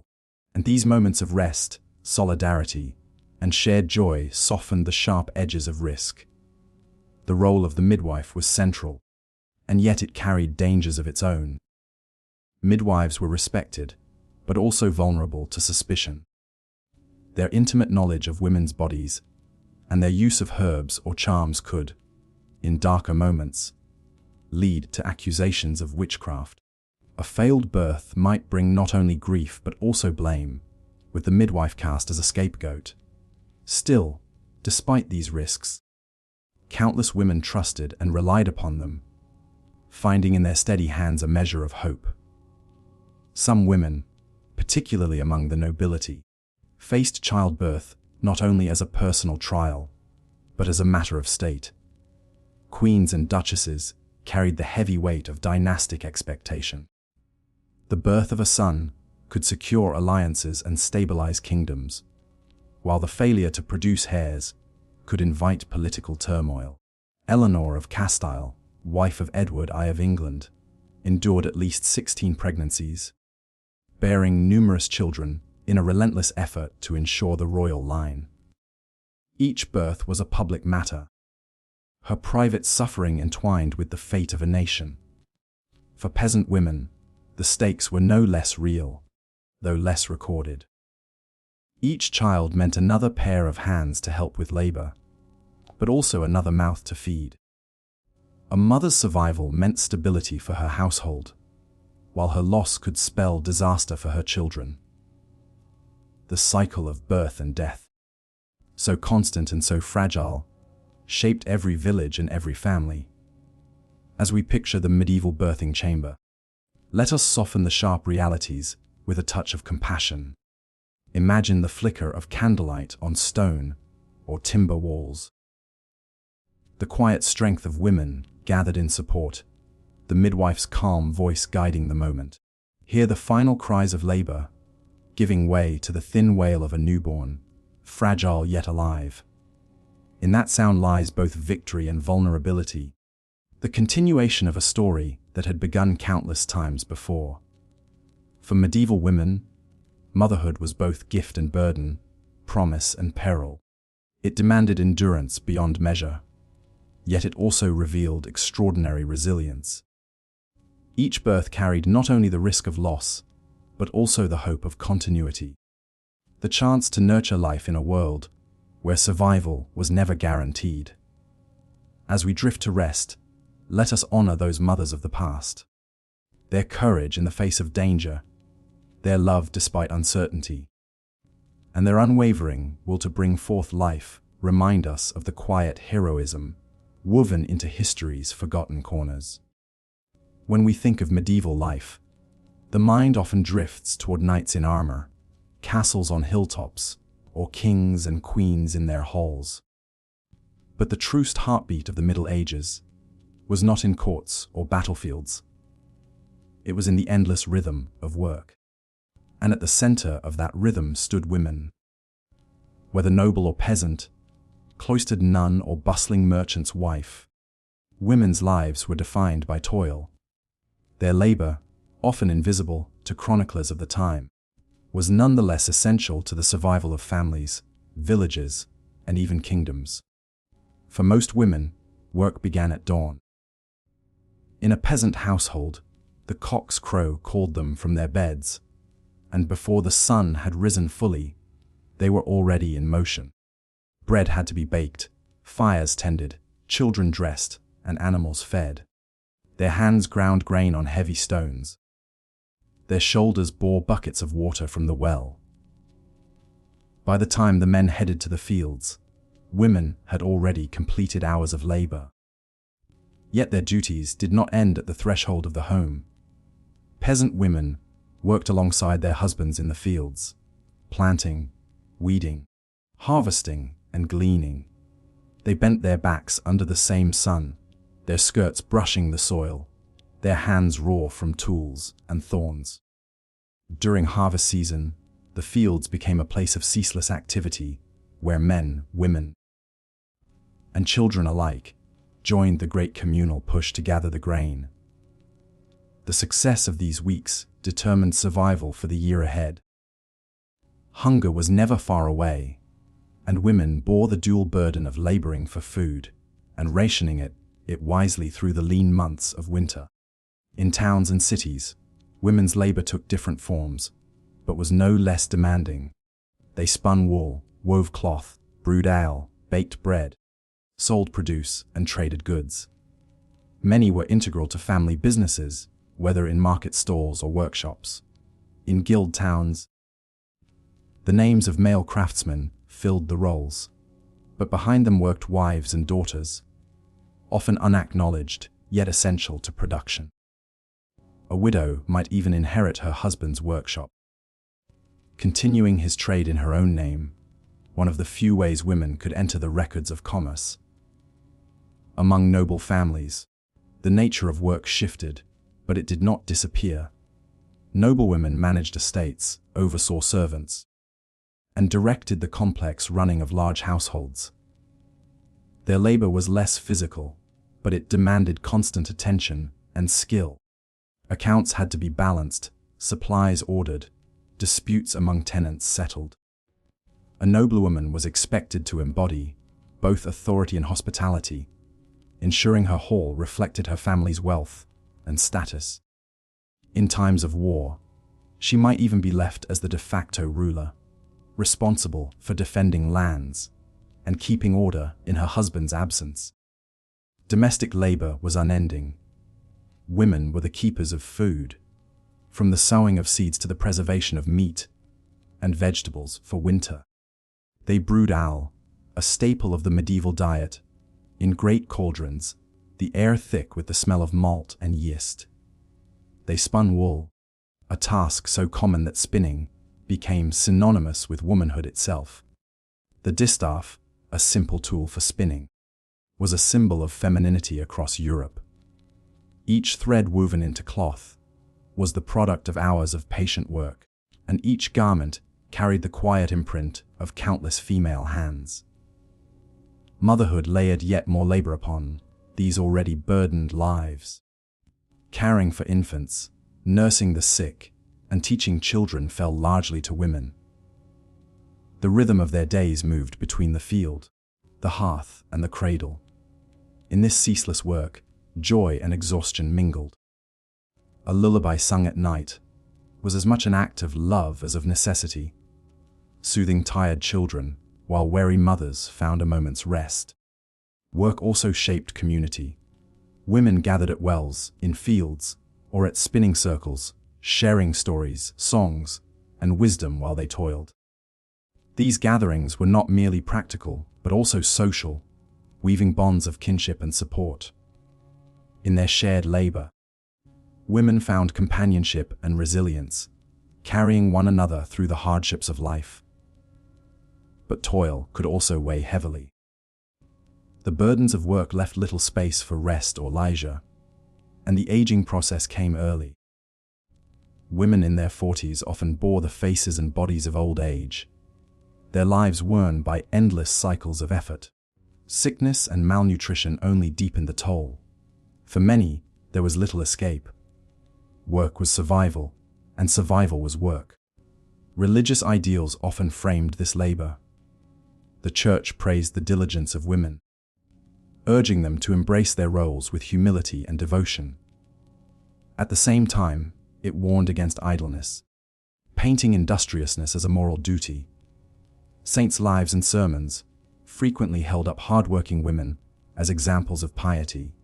In this way, toil was not only a necessity, but also a spiritual calling, a way to serve both family and God. Yet there were moments of pride too. A well-kept household, a successful harvest, or a thriving market stall offered women a sense of accomplishment. Their work sustained life itself, and though history books seldom recorded their names, their efforts formed the foundation upon which medieval society rested. Picture for a moment a medieval woman at day's end. Her body aches, her hands are rough, her dress stained with the marks of labor. Yet she smiles faintly as her children eat, as the fire warms the room, as the quiet of evening settles. Her toil is unending, but within it lies purpose. She may not wield a sword or sit upon a throne, but her work, invisible though it may be to chroniclers, is the very fabric of survival. The story of medieval women's labor is not one of glory, but of endurance. It is a testament to strength measured not in victories, but in persistence, not in renown, but in resilience. In their fields, homes, and workshops, women wove the quiet threads of daily life, creating a tapestry of survival that stretched across centuries. As we drift towards sleep, let us honor these women of toil. Their unrecorded labor built the world we have inherited, and in their unyielding hands, we find the true heartbeat of the Middle Ages. In the medieval world, faith was not merely a private matter of the heart. It was the framework upon which all of life rested. Bells from church towers called out the hours, saints' feast days ordered the calendar, and the shadow of eternity loomed over every act, from the planting of crops to the drawing of one's last breath. For women, religion was both a refuge and a source of power, a place where they could find meaning, identity, and, at times, authority that the secular world denied them. From the earliest years, girls were taught the basics of faith at their mothers' sides. Before they could even walk, they were signed with the cross, taught to fold tiny hands in prayer, and lulled to sleep with whispers of saints and angels. A medieval woman's sense of self was inseparable from the church's teachings. To live virtuously was to obey God, to keep house in humility, to endure suffering with patience, and to honor the Virgin Mary as the model of all womanhood. The Virgin Mary stood at the heart of medieval spirituality, especially for women. She was the mother of Christ, but also the mother of all humanity, a figure of compassion and mercy. For peasant women who knew the pain of childbirth, Mary's story carried deep resonance. She was both exalted and familiar, a queen in heaven who also knew the intimate struggles of motherhood. Many women prayed to her in childbirth, asking her to shield them from death's grip. Images of Mary adorned parish churches and wayside shrines, constant reminders that the divine might be gentle as well as just. Beyond the home, the church offered some women an escape from the narrow paths of marriage and motherhood. The cloister called to those who sought a different kind of life. Convents became havens where women might live in community, devote themselves to prayer, and find education not often available outside their walls. Within the convent, women copied manuscripts, studied theology, composed music, and even engaged in intellectual debate. Figures such as Hildegard of Bingen remind us of the extraordinary possibilities within this worldly. She was a nun, abbess, visionary, and writer whose works on theology, medicine, and natural science still echo across the centuries. Not every nun became a renowned scholar, of course. Most lived quietly, praying the hours, tending gardens, or caring for the sick. Yet even in this hidden labor, convents served as spaces where women could exercise forms of authority. An abbess might rule over dozens of sisters, manage lands, and correspond with bishops and kings. Her power, though rooted in spiritual service, could rival that of many secular men. For those who remained outside convent walls, religion shaped every stage of life. Baptism marked the beginning. Marriage was sealed before the altar, and death was accompanied by prayers for the soul. Women served as the keepers of domestic piety, ensuring that children learned prayers, rosaries were counted, and holy days observed. The rhythms of devotion, morning prayers, mealtime blessings, evening hymns, became woven into the fabric of daily labor. Pilgrimage was another religious path open to women. Though long journeys carried dangers, some undertook them as acts of devotion or penance. A mother might walk for miles to a shrine seeking healing for a sick child, or a widow might travel to atone for past sins. On the roads, women pilgrims mingled with men, sharing in the same dust and hardship, their faith propelling them forward. Yet religion was not only gentle or empowering, it could also be a force of restriction.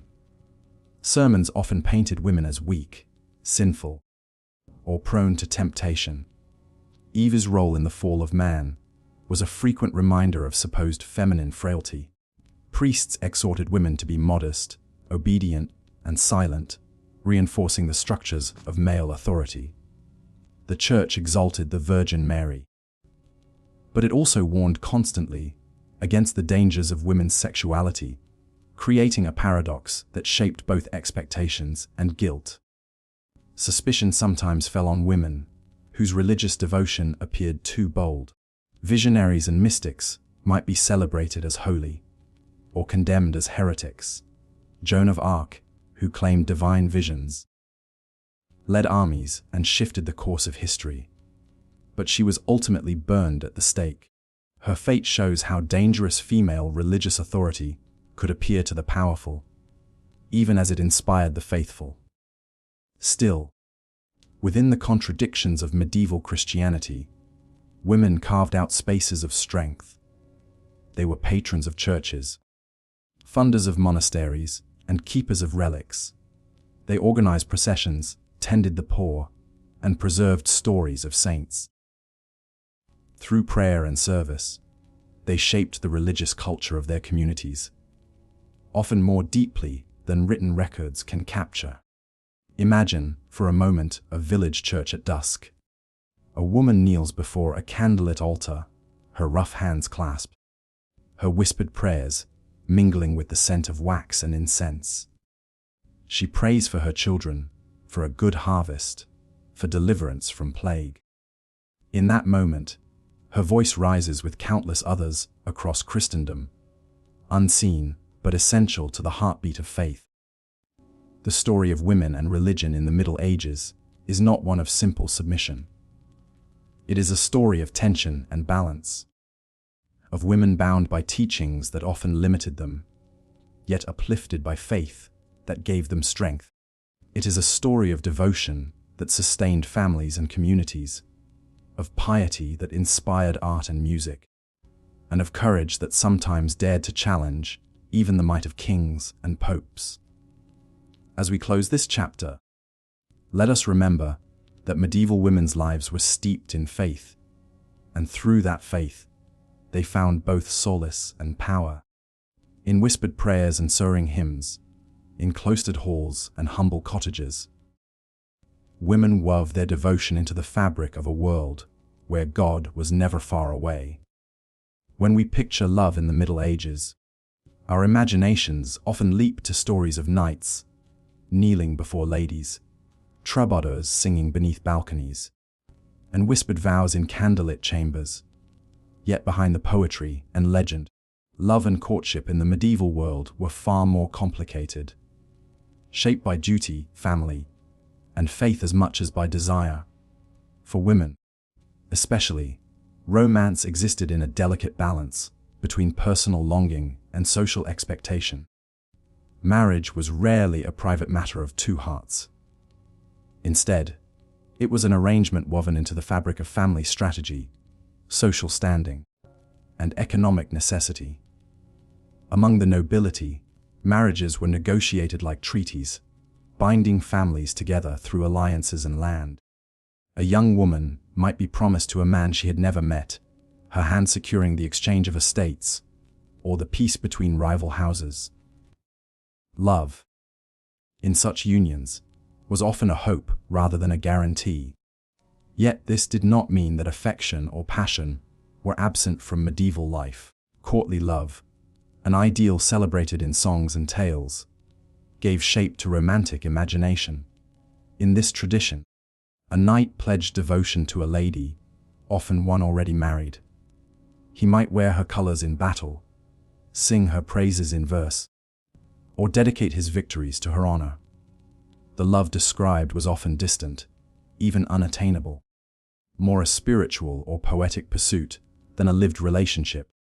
But the very fact that such stories thrived reveals the yearning for romance within a world of duty. For women, being the object of courtly devotion could be both flattering and dangerous. A lady might bask in the admiration of a suitor, yet she had to tread carefully to avoid scandal. The church condemned adultery harshly, and gossip could ruin reputations even without proof. Still, behind the veils of propriety, some women engaged in secret romances, navigating a treacherous path between desire and consequence. In villages and towns, love followed simpler patterns, though it was no less significant. Peasant couples often married within their communities, choosing partners from among neighbors or childhood companions. Here, love might play a greater role, but even so, approval from families and lords mattered deeply. A woman's dowry, whether a piece of land, livestock, or household goods, weighed heavily in these unions, as did a man's ability to provide for a household. Practicality often overshadowed passion, yet affection could grow steadily within such marriages, built on shared labor and survival. Courtship rituals varied across regions.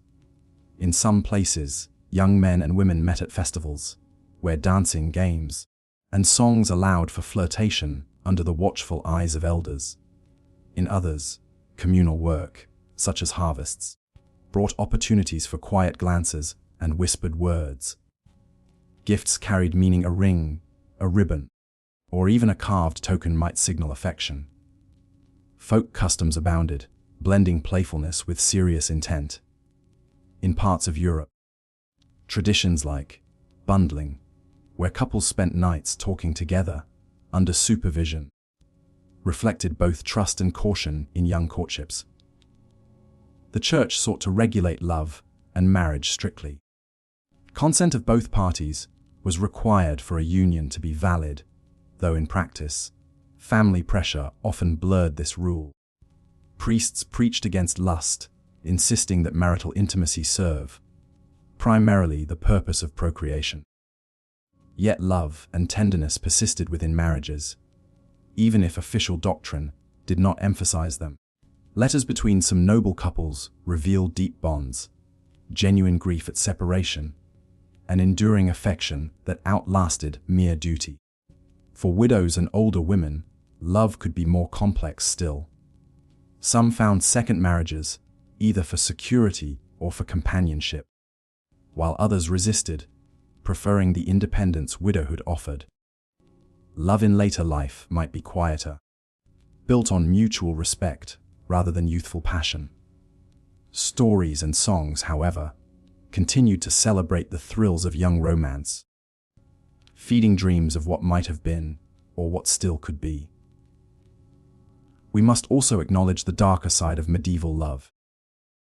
Women often had little control over their marital fates, and forced marriages were not uncommon.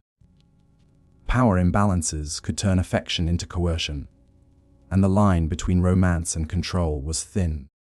Even the celebrated tales of courtly love sometimes masked troubling dynamics, portraying women as distant objects of devotion rather than partners in equal relationships.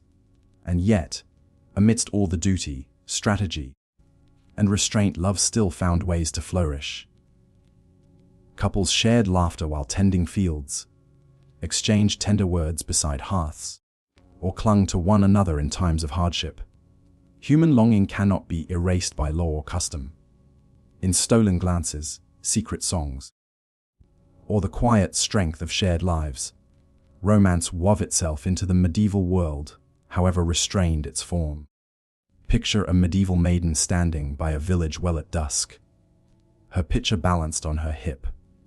A young man approaches, offering to carry it for her. Their words are simple, but their eyes linger a moment too long, and in that pause lies the unspoken language of love. Or imagine a lady at her embroidery frame, listening to a troubadour sing beneath her window, her heart caught between duty to her husband and the thrill of being adored.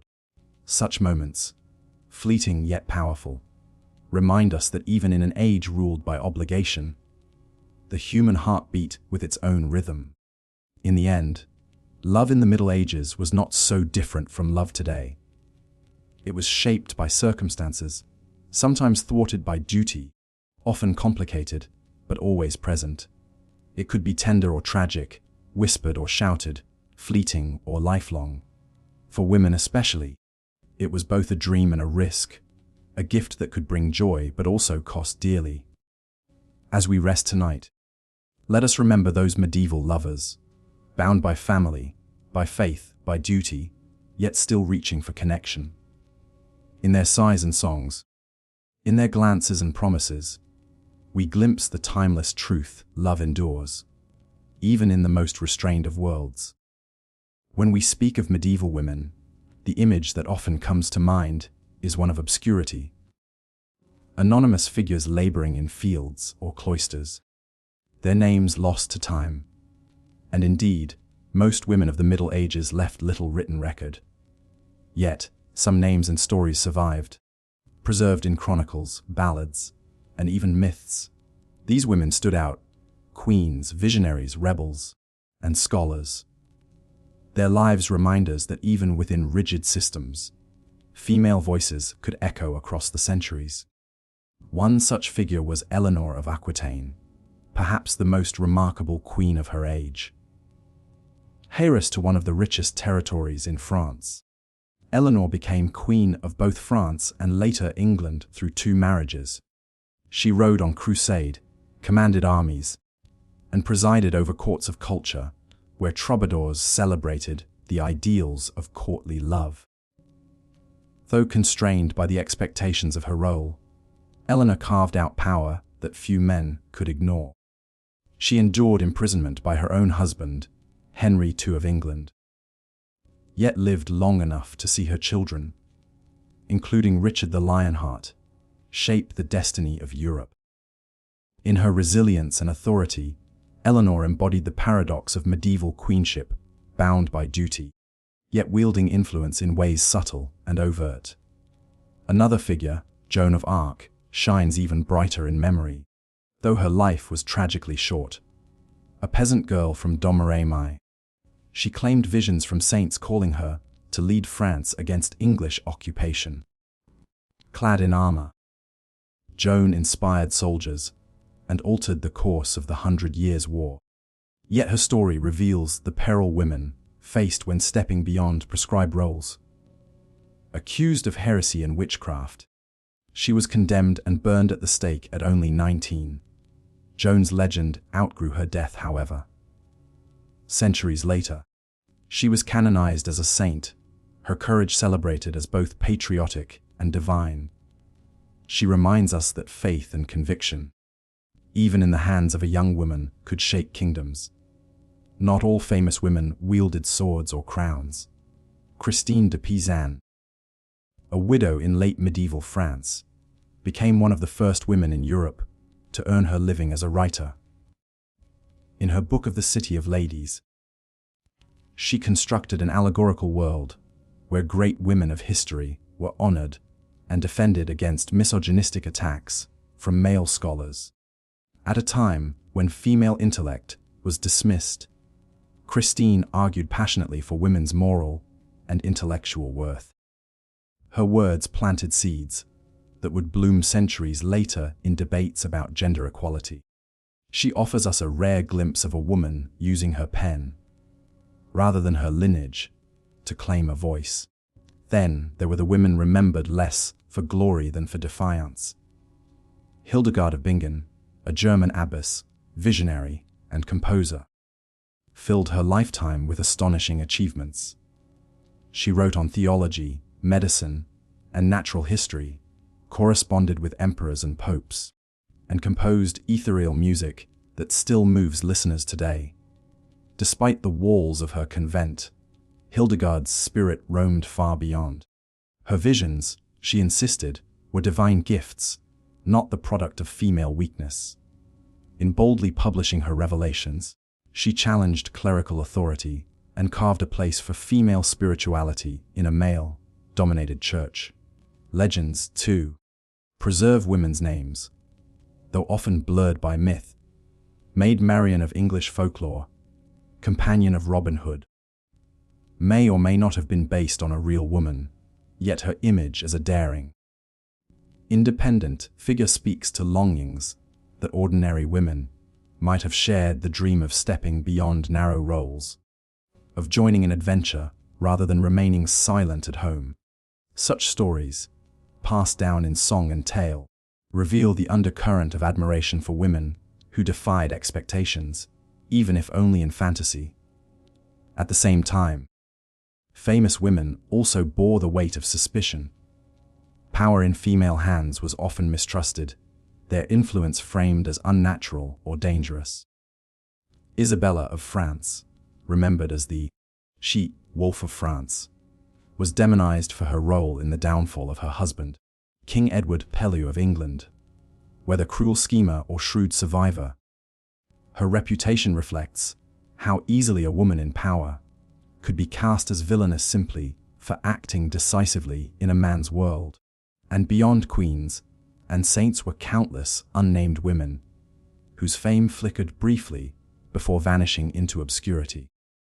Healers accused of witchcraft, martyrs who perished for their beliefs, poets whose verses survive in fragments. Their stories remind us that renown was fragile, often dictated by the pens of men. What survives today is only a glimpse of a much richer tapestry. Yet, even with fragmentary records, the women we do remember teach us something profound. They show us that medieval life, though dominated by patriarchal structures, was never without female agency. Whether through intellect, faith, artistry, or rebellion, women carved out legacies that endured. They remind us that history is not only the tale of kings and battles, but also of those who, against all odds, left their mark. So tonight, as we drift towards sleep, imagine the voices of these women carried on the wind of centuries. Eleanor, commanding with regal authority. Joan, praying beneath her banner of saints. Christine, dipping her quill in ink, determined to defend her sex. Hildegard, raising her eyes to visions of light. Their lives shimmer between legend and reality, woven into the vast tapestry of the Middle Ages. And perhaps, as we listen, we hear not just their stories but the whispers of countless others whose names we may never know. Together, they form a chorus, strong, fragile, defiant, faithful. Their voices remind us that even in an age of restraint, the spirit of women endured, leaving echoes for us to cherish in the quiet of our own time. The Middle Ages were often described as an age of faith and war, of castles and plagues. But beneath the clang of swords and the chants of monasteries lay another world, a world of art, song, and written word. Within this realm, women left their quiet yet powerful mark, whether as patrons of great works, composers of mystical visions, or poets weaving their emotions into verse. Medieval women shaped the cultural soul of their times. For noble women, patronage was both a privilege and a subtle form of influence. Unable to wield swords in battle or hold official office, wealthy women turned their resources toward commissioning works of beauty and devotion. A queen might sponsor the building of a chapel, ensuring prayers for her family echoed long after her death. A duchess could commission an illuminated manuscript, its pages glowing with gold leaf, bearing her coat of arms alongside sacred images. Such acts were more than gestures of piety. They were declarations of presence, a way for women to inscribe themselves into the fabric of history. Their names written in margins of prayer books or etched above church doors. In courts across Europe, women also nurtured the arts of poetry and song. The troubadours of southern France, female counterparts to the troubadours, composed verses of courtly love that inverted traditional roles. Where male poets sighed after distant ladies, the troubadours sang boldly of their own desires, frustrations, and passions. Their poems reveal a female voice, not confined to silence but brimming with wit, longing, and honesty. Though only a handful of their works survive, they testify to women's participation in the rich literary culture of medieval Europe. One cannot speak of medieval female creativity without turning to mysticism, a realm where women found profound expression. In convents and anchorholds, women recorded visions of divine light, of Christ as lover and savior, of cosmic mysteries unfolding in dazzling imagery. These writings were not only devotional, but deeply literary, filled with metaphor and rhythm that carried echoes of poetry. Hildegard of Bingen, whose chants still soar in modern concert halls, described visions of fiery brilliance and cosmic harmony. Julian of Norwich, the anchoress of England, spoke tenderly of God's love as All-Mother, daring to use maternal language to describe the divine. Their works combined theology, philosophy, and poetry, offering a distinctly female perspective on faith. The arts were not confined to the noble or cloistered. Ordinary women contributed through crafts, weaving intricate textiles, embroidering church vestments, or painting decorations for homes and parish churches. These creations, though rarely signed, carried artistry passed down through generations of female hands. The famed Bayeux tapestry, though debated, may have been produced under the supervision of noblewomen and their workshops, blending artistry with historical storytelling. Each stitch was both labor and legacy, turning thread into chronicles. Books, too, became quiet spaces for women's influence. Literacy was limited, yet among the wealthy, women increasingly learned to read and sometimes to write. They copied manuscripts in scriptoria, annotated prayer books, and exchanged letters.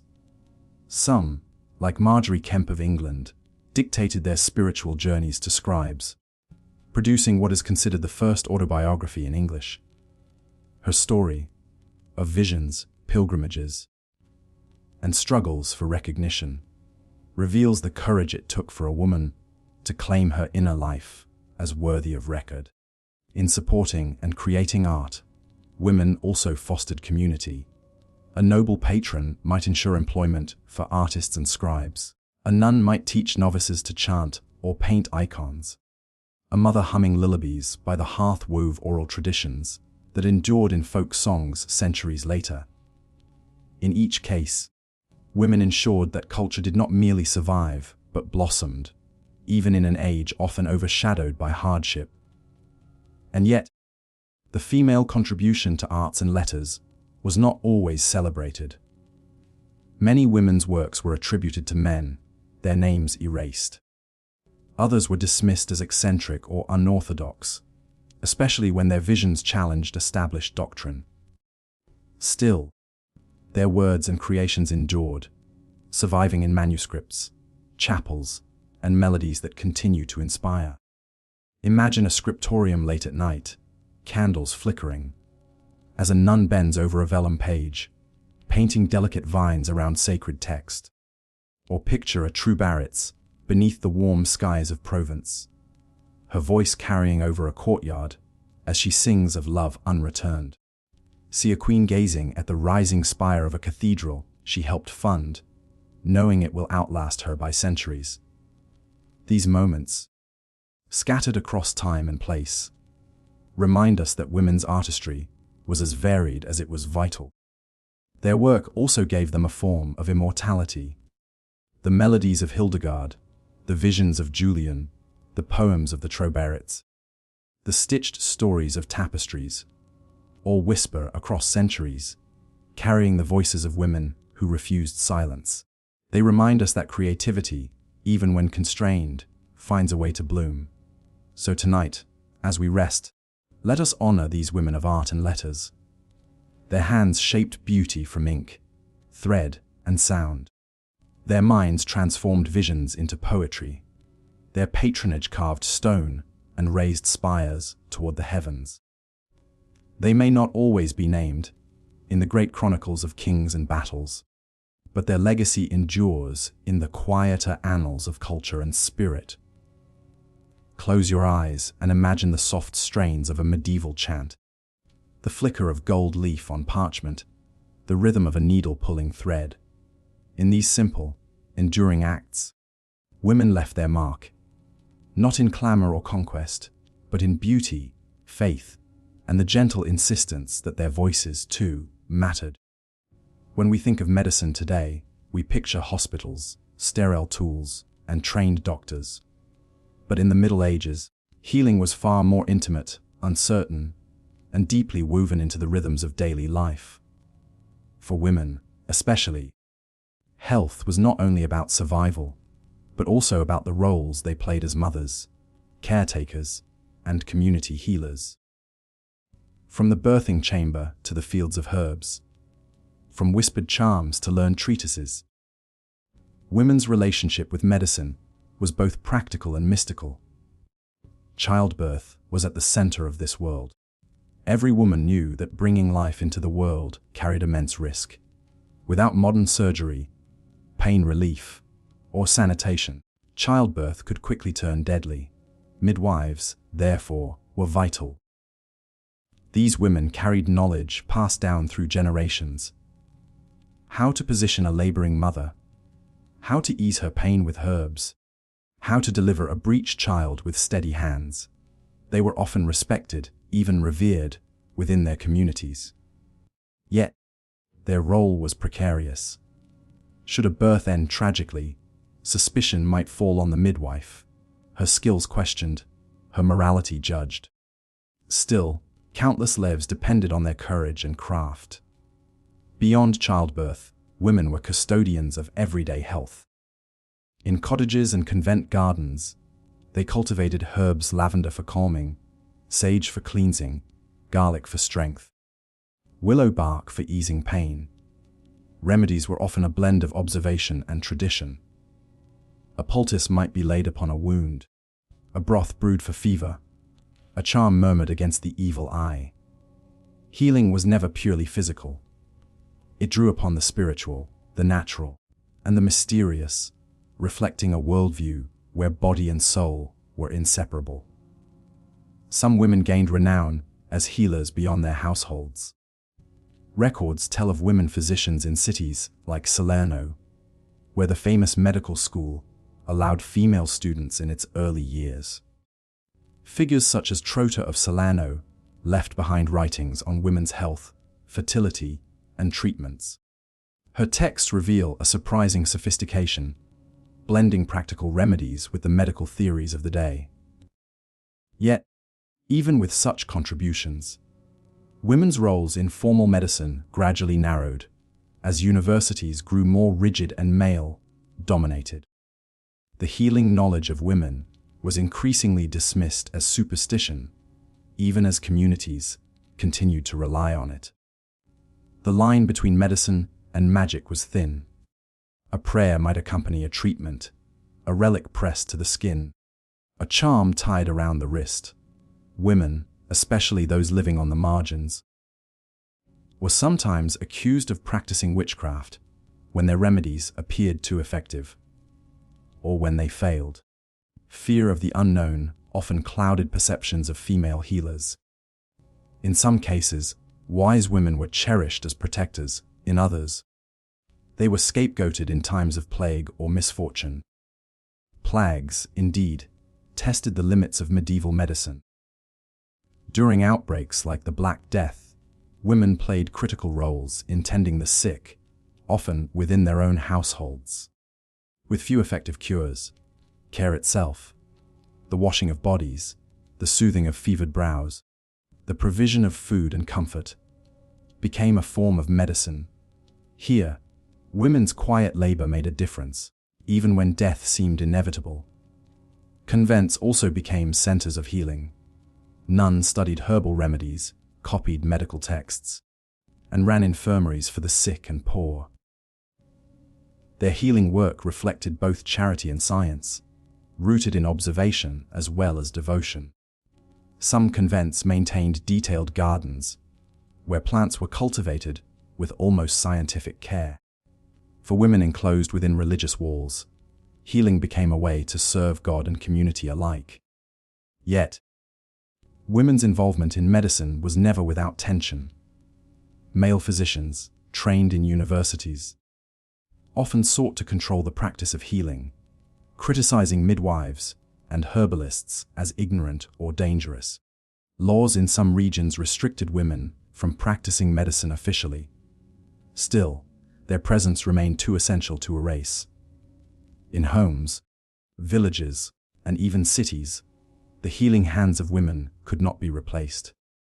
Consider, for a moment, the quiet strength of a medieval midwife.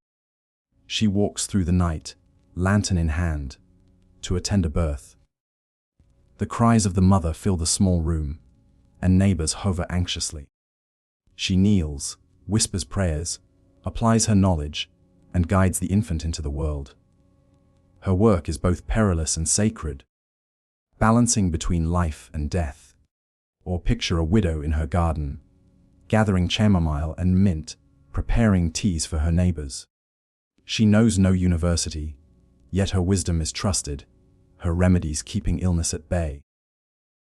These images reveal the everyday courage of women who bore the weight of health in their communities. It is also worth remembering that women themselves were often denied proper care. The female body was poorly understood, wrapped in myths about humors, fertility, and sin. Women's pain was minimized, their illnesses misdiagnosed. Yet through mutual support, shared remedies, and the persistence of midwives and healers, women found ways to care for one another when official medicine fell short. The story of health and healing in the Middle Ages is thus a story of paradox. It is one of danger and loss, yet also of resilience and ingenuity. Women lived constantly with the fragility of life, but they also nurtured traditions that carried communities through sickness and sorrow. They stood at the intersection of faith and science, of ritual and remedy, their roles as healers inseparable from their identities as mothers, sisters, daughters, and nuns. So tonight, as you settle into stillness, imagine the soft rustle of herbs in a convent garden, the quiet prayer of a midwife, the careful hands of a healer mixing remedies by candlelight. These women, often nameless in chronicles, were the guardians of life in an uncertain world. Their legacy lingers not in grand monuments, but in the survival of countless children, the easing of pain, the comfort given to the dying. In their courage and care, we glimpse the quiet power of medieval women, healers who, despite the odds, held their world together with herbs, hope, and human touch. Life in the Middle Ages was defined by labor. Fields needed tending, animals cared for, households managed, and markets supplied. For women, work was constant, shaping daily life from dawn to dusk. Yet while men often held visible roles in trade, warfare, and governance, women's labor, though indispensable, was frequently undervalued, informal, or unrecorded. Understanding women in the medieval economy reveals both their resilience and the constraints imposed upon them. Among peasants, women's work was inseparable from survival. From a young age, girls learned skills essential to household management, cooking, cleaning, spinning wool, and tending gardens. As they grew older, their responsibilities expanded. They milked cows, harvested crops, and helped plow when necessary. Their labor complemented that of their husbands and male relatives, forming the backbone of the rural economy. Yet, despite their immense contribution, women often had little claim to land or property. Their work considered part of the family's collective effort, rather than an individual enterprise. Markets offered another sphere of engagement. Women might sell eggs, dairy, vegetables, or homemade textiles. In towns, they could run small shops or stalls, trading goods within the bustling streets. Some became specialized artisans, weavers, seamstresses, bakers, and brewers. In certain cases, women inherited workshops from husbands or fathers, maintaining businesses and training apprentices. These women held practical knowledge that allowed them to sustain households and communities, though legal recognition of their economic rights varied widely. Guilds, the professional organizations that regulated trades, were usually male-dominated. Women were often excluded from formal membership, yet they participated indirectly. A widow might continue her husband's craft, or a daughter might apprentice informally under a master within the family business. In rare cases, women gained full guild membership, though this was exceptional. Their labor was essential, yet societal structures limited official acknowledgement, reflecting broader patterns of restriction and opportunity. Noblewomen, by contrast, experienced work differently, though it was no less demanding. Managing estates, supervising servants, and overseeing agricultural production required skill and acumen. A lady of a manor might negotiate leases, oversee construction, or organize relief for tenants during poor harvests. Their work involved both administration and social diplomacy, blending domestic responsibilities with economic stewardship. While their labor differed from that of peasant women, it was equally crucial for sustaining wealth and influence. Some women also found opportunities as moneylenders or merchants.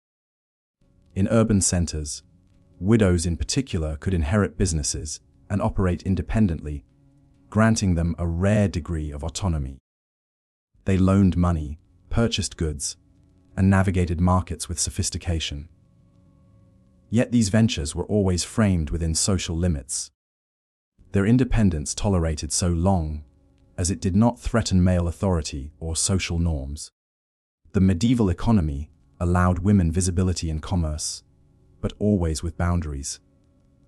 Women's labor was rarely separated from family life.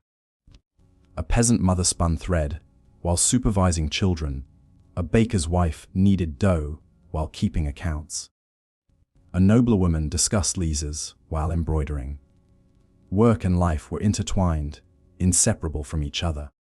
Even leisure was often punctuated by obligations, preparing meals for guests, attending to tenants, or assisting neighbors.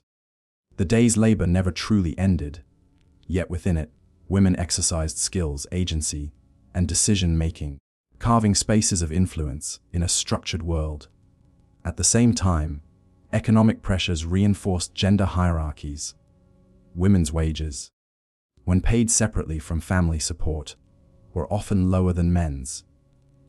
Their labor was undervalued, sometimes legally restricted, and rarely celebrated. Peasant women faced the double burden of domestic labor and fieldwork, while townswomen balanced craft, trade, and family obligations. Yet their work was essential without it. Farms failed, markets stagnated, and households collapsed. Consider the example of a widow running her late husband's bakery in a small town. She wakes before dawn to knead dough, lights the ovens, and sells bread to early risers in the market square. She balances accounts, pays apprentices, and maintains supplies, all while caring for her children. Her income sustains her household. Her efforts visible to none but the customers and neighbors who rely on her work. This is labor both demanding and undervalued, yet vital for community survival. Similarly, in rural life, a woman might rise with the sun to milk cows, churn butter, fetch water, and tend the vegetable garden, only to spend her afternoons weaving cloth, sewing garments, or assisting in the harvest. She works alongside men yet is often invisible in official records. Her labor is both the lifeblood of her household and a reflection of broader social expectations. Women were expected to toil tirelessly, their contributions taken for granted. Despite the challenges, women sometimes used economic work to claim influence and autonomy. Merchant women negotiated deals, peasant women supervised households independently, and skilled artisans could gain reputations that transcended their gender. Labor offered a form of power, subtle, often unrecorded, but tangible. In small ways, through earnings, craft, and management, women exercised agency even in a world determined by male authority. As we close this chapter, picture a medieval street at dawn, women bustling with baskets, children trailing behind, ovens smoking, workshops opening. Their hands shape the rhythm of daily life, their labor sustaining families and communities. Though laws and social customs often limited recognition, women's work was indispensable, their contributions both visible and invisible, acknowledged and overlooked. In contemplating the labor of medieval women, we gain insight into resilience, skill, and quiet determination. They navigated a world of limits with creativity and endurance, ensuring survival, supporting economies, and shaping society in ways both subtle and profound. Their stories remind us that history is not only built by kings and battles, but by the everyday toil and triumphs of those who lived in the shadows of power. Women whose labor sustained the world around them. In the Middle Ages, the law was a looming, unpredictable presence in everyday life. For women, it could be both protective and terrifying, often leaning more toward the latter. Men dominated legal authority, from local courts to royal tribunals, and women were expected to navigate this male-dominated system with care. Their actions, or even perceived intentions, could bring swift judgment, harsh punishment, and public shame. Understanding crime and punishment reveals the precariousness of medieval womanhood, where a single accusation could alter a life irrevocably. The laws themselves reflected society's gendered assumptions. Women were often seen as morally weaker, prone to sin, and naturally in need of male guidance. As a result, offenses committed by women were interpreted not only as breaches of law, but also as evidence of inherent flaws. Even minor transgressions could attract disproportionate attention. Gossip, scolding, or arguing with a husband might be treated seriously, especially if it disturbed public order. A woman's reputation was fragile, her honor constantly scrutinized. Marriage, the central institution in medieval life, also became a legal battleground.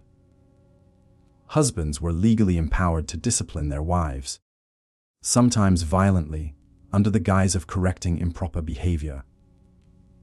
Domestic disputes could end in public humiliation or fines for the wife, regardless of the husband's fault. Divorce was rare and nearly impossible, leaving women trapped in abusive unions. In extreme cases, men could exploit accusations of disobedience or adultery to assert control, leveraging the law to punish women unjustly. Adultery was among the most dangerous charges a woman could face. While male infidelity was often overlooked, women were expected to remain chaste and obedient. Punishments ranged from public humiliation, being paraded through streets, dunked in water, or whipped, to imprisonment or, in rare cases, execution. The scold's bridle, a metal contraption that restrained speech, symbolized the public policing of women's behavior. It enforced silence and submission, illustrating the tight social leash imposed on female voices. The threat of violence extended beyond marital life. Widows, unmarried women, and those living independently could be accused of witchcraft, vagrancy, or moral transgressions simply for asserting autonomy. Midwives, herbalists, and healers were particularly vulnerable. Their skills, while vital to communities, were sometimes interpreted as dangerous or unnatural. Accusations of witchcraft could arise from envy, fear, or unexplained misfortune, turning women's knowledge into a liability. Once accused, women faced trials that were rarely fair. Torture was common, confessions were coerced, and outcomes were often predetermined. Even those who survived were left stigmatized, their lives scarred by suspicion.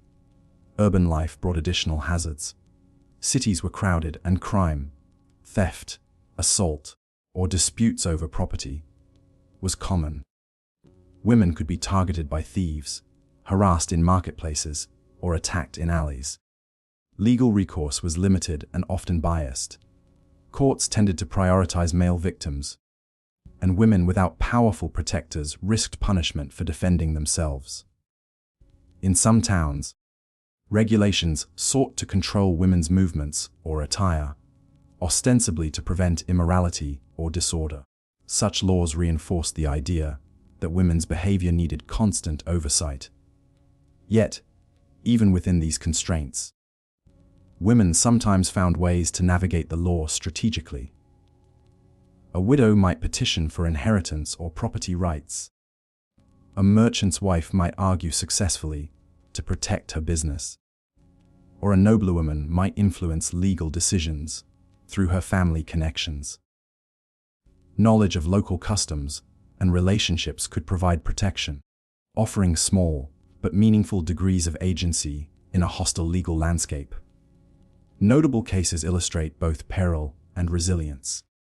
Marguerite of France, a princess forced into an abusive marriage, endured imprisonment by her husband, legal battles, and public humiliation. Her story exemplifies the vulnerability of women, even those of high status, to patriarchal control and legal oppression. Meanwhile, ordinary women in villages or towns found creative means to survive, negotiating debts, mediating disputes, or relying on networks of female solidarity to defend one another in court or avert harsher punishments. Public punishment itself was a form of spectacle and social control. Stocks, pillories, and public whippings were designed not only to punish, but to deter others, making women's transgressions a communal lesson. For those accused of moral failings, shame was often the intended weapon. Reputation was a woman's currency. Losing it could mean lifelong marginalization. And yet, even under these conditions, women demonstrated resilience. enduring shame, rebuilding their lives, and asserting dignity in the face of harsh societal judgment. Religious institutions also intersected with crime and punishment. Nuns and anchoresses were expected to uphold moral and spiritual discipline. Yet even within convent walls, women could face censure for disobedience, breach of vows, or improper conduct. Conversely, the church could provide sanctuary, offering protection from secular authorities or abusive spouses. The balance between spiritual authority and secular law added complexity to medieval women's experiences, sometimes offering refuge, sometimes heightening peril. Reflecting on this world, it becomes clear that crime and punishment in the Middle Ages were deeply entwined with gender. Women were scrutinized, constrained, and often at risk, yet they were not merely passive victims. They navigated threats, leveraged social networks, and occasionally challenged unjust treatment. Their lives illustrate a precarious dance between vulnerability and agency, survival and oppression, fear and resilience. As we rest tonight, imagine the quiet courage required to live in such a world. A woman walking home at dusk, aware of dangers yet determined to provide for her family. A midwife entering a laboring mother's home, skilled hands steady but eyes alert to suspicion. A widow defending her small inheritance in court, speaking carefully, yet refusing to be silenced. These are acts of bravery hidden in daily life, ordinary yet extraordinary in their persistence. The story of medieval women and the law is a reminder of the fragility of life, the weight of social expectations, and the power of resilience. Though punishment was often harsh and the threats constant, women endured, adapted, and found ways to survive. In understanding their perilous lives, we gain not only historical insight, but also a profound respect for the courage and determination that carried them through a world fraught with danger. The Middle Ages were profoundly shaped by faith. The Church governed daily life, dictated morality, and offered guidance in both spiritual and social matters. For women, religion was a domain of both constraint and opportunity. On one hand, church teachings reinforced strict gender roles, prescribing obedience, modesty, and subservience. On the other, religious life offered avenues for autonomy, intellectual pursuit, and even subtle forms of rebellion. Understanding the interplay of faith and female agency illuminates the complex realities of medieval womanhood. For many women, piety began early. Young girls learned prayers, attended Mass, and were instructed in moral conduct. They were taught to be virtuous daughters, obedient wives, and nurturing mothers, with faith intertwined with social expectations. Religious rituals structured daily life: the hours of prayer, the sacraments, and the cycle of holy days all framed women's existence. Through these practices, women internalized ideals of humility, chastity, and devotion, preparing them for the roles that society demanded. Yet religion also provided a space for women to exercise influence. Convents and abbeys became centers of learning and leadership. Abbesses held authority over communities of nuns, overseeing property, finances, and spiritual guidance. Within convent walls, women studied scripture, wrote manuscripts, composed music, and maintained libraries. A convent was simultaneously a place of devotion and intellectual activity, offering women opportunities for education and leadership that were often unavailable in the secular world. Some women pursued even more radical paths, challenging societal expectations through mysticism and visionary experiences. Julian of Norwich, living in seclusion as an anchoress, wrote revelations of divine love, offering profound insights into God's mercy and love. Her writings reveal a woman who interpreted the divine on her own terms, asserting spiritual authority in a male-dominated church. Hildegard of Bingen, another visionary, corresponded with popes and emperors, composed music, and authored theological and medical texts. Both women navigated a delicate balance, faithful to the church, yet pushing its boundaries to claim a voice of influence. Pilgrimages offered another form of agency. Women traveled to sacred sites, sometimes alone, sometimes in groups, seeking healing, penance, or spiritual insight. These journeys were physically demanding and socially risky. Yet they allowed women to step beyond domestic confines and engage directly with the wider religious and cultural world. Pilgrimages were acts of devotion and self-assertion, demonstrating courage and independence within a framework that society deemed acceptable. At the same time, faith could be a tool of control. The Church's teachings reinforced women's subordinate status. Sermons often portrayed women as temptresses, morally weaker than men, and responsible for men's spiritual failings. Nuns and laywomen were expected to maintain strict chastity, while marriage and motherhood were framed as women's ultimate religious duties. Those who deviated, widows living independently, women questioning clerical authority, or those refusing to marry, risked suspicion, censure, or worse. The tension between spiritual aspiration and social expectation created a constant negotiation of power, obedience, and identity. Resistance often took subtle forms. Women might interpret scripture in ways that emphasized mercy over punishment, or challenge local religious practices through visions, teachings, or acts of charity. Laywomen sometimes formed informal networks to support each other, sharing knowledge of prayer, healing, and spiritual insight. Even within a system designed to limit them, medieval women found ways to assert agency and influence their communities. Religious festivals, too, offered moments of freedom. Women participated in processions, theatrical performances, and ritual dances, blending devotion with social expression.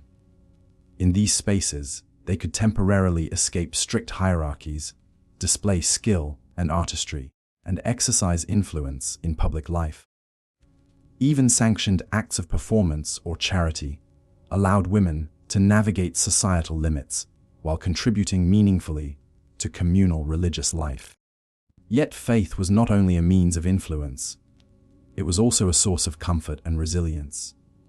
For women facing hardship, prayer, ritual, and community offered solace.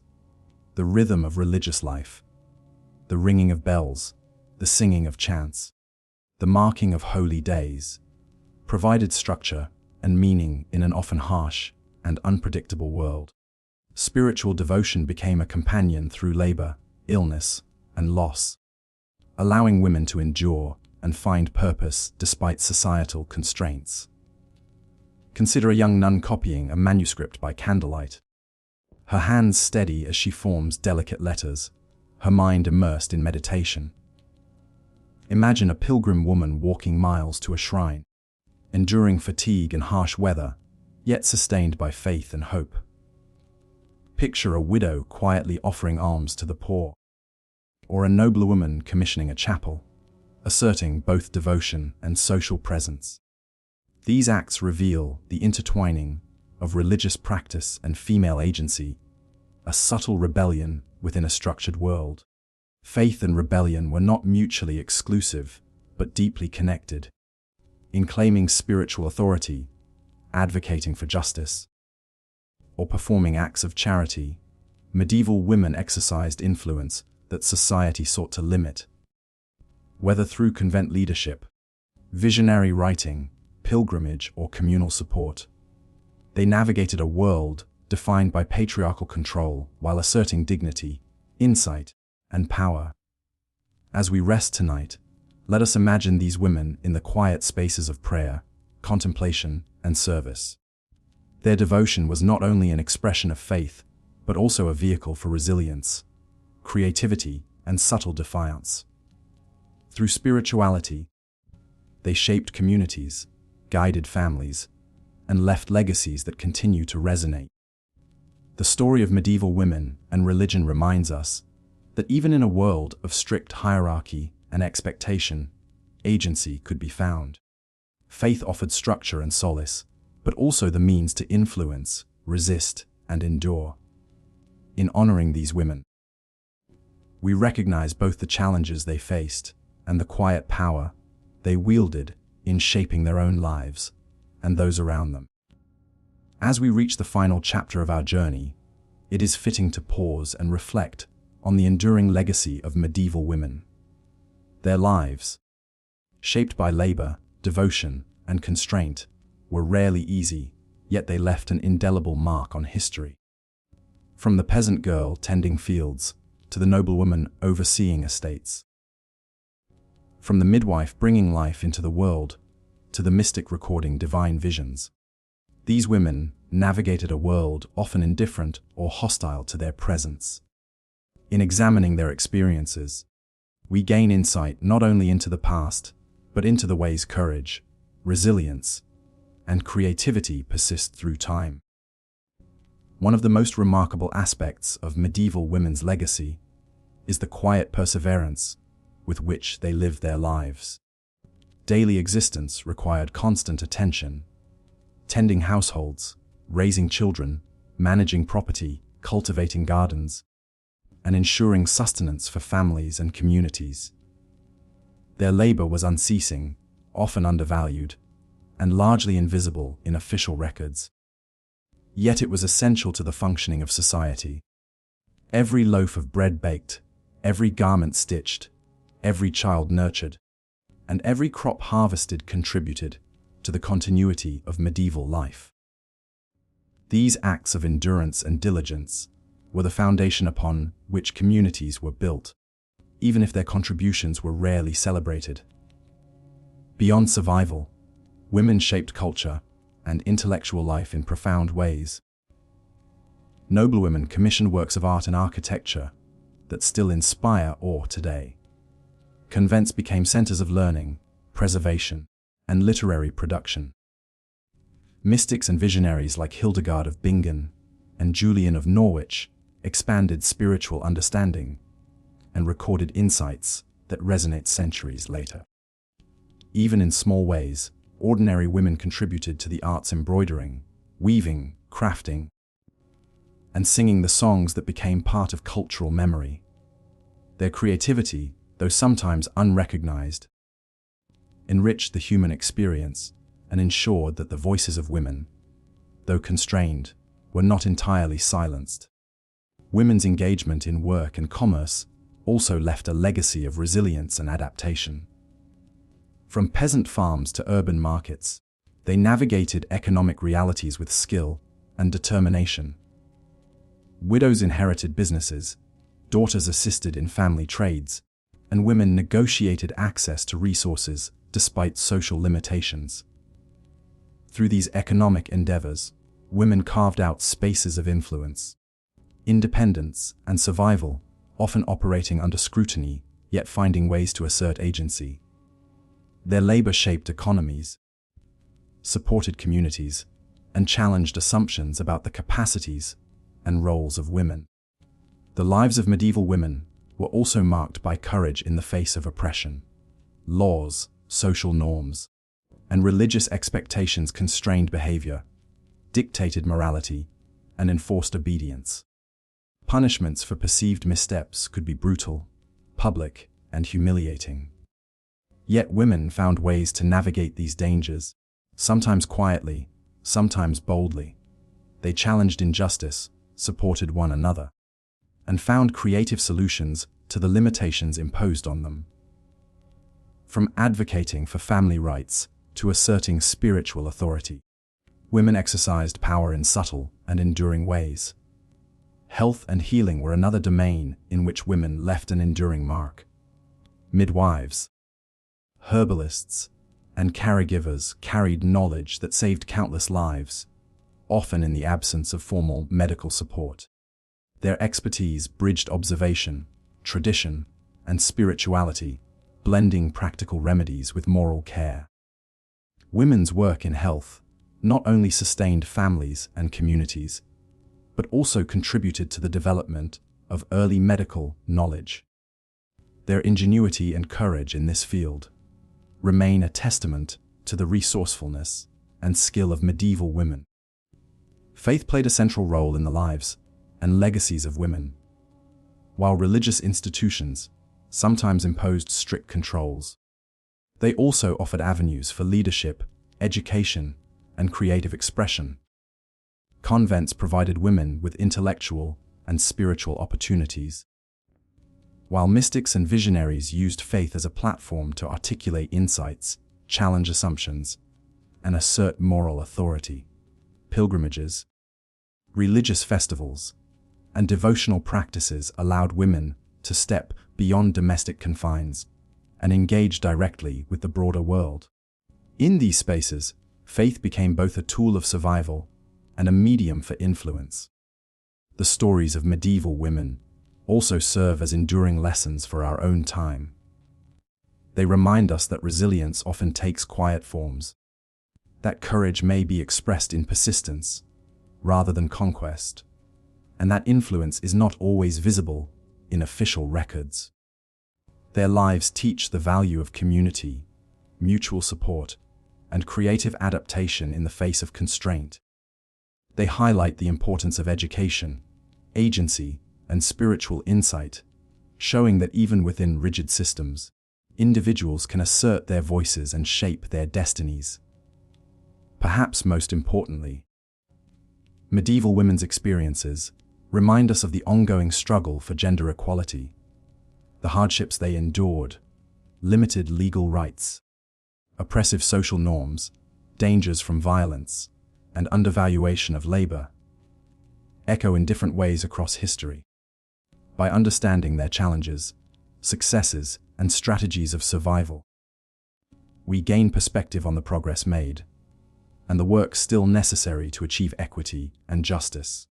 Their stories encourage reflection on how societies assign value, distribute power, and recognize human potential. As we conclude, imagine the countless women whose names may never appear in chronicles or official records. The young girl learning to spin by the hearth, the widow running a small market stall, the nurse tending the sick, the noblewoman overseeing her estate, the nun copying manuscripts by candlelight, each contributed to the fabric of medieval life. Their stories, though often hidden, form a mosaic of endurance, ingenuity, and humanity. In honoring them, we not only remember history, but cultivate empathy, understanding, and appreciation for those who lived under vastly different conditions. Their lives, though distant in time, offer lessons of resilience, creativity, and courage. They invite us to reflect on the value of work, the power of faith, the importance of community, and the enduring need for justice. Tonight, as you settle into rest, let us carry their stories gently with us. Let us imagine the quiet moments of strength, the subtle acts of rebellion, the creativity expressed in art and healing, the courage shown in daily labor and in the face of injustice. These women, though centuries removed, remain with us, their legacies etched into culture, society, and collective memory. The Middle Ages were indeed brutal for women in many ways, yet through endurance, skill, and determination, they carved paths of influence, resilience, and legacy. Their lives remind us that history is not solely shaped by rulers and battles, but by ordinary people whose perseverance and creativity quietly sustain the world. As we close this chapter, we honor them, their struggles, and their triumphs, remembering that even in hardship, the human spirit finds ways to endure, create, and inspire. Sleep peacefully tonight with the knowledge that the stories of medieval women, courageous, resilient, and resourceful, continue to resonate, guiding us to reflect, learn, and carry forward their legacy.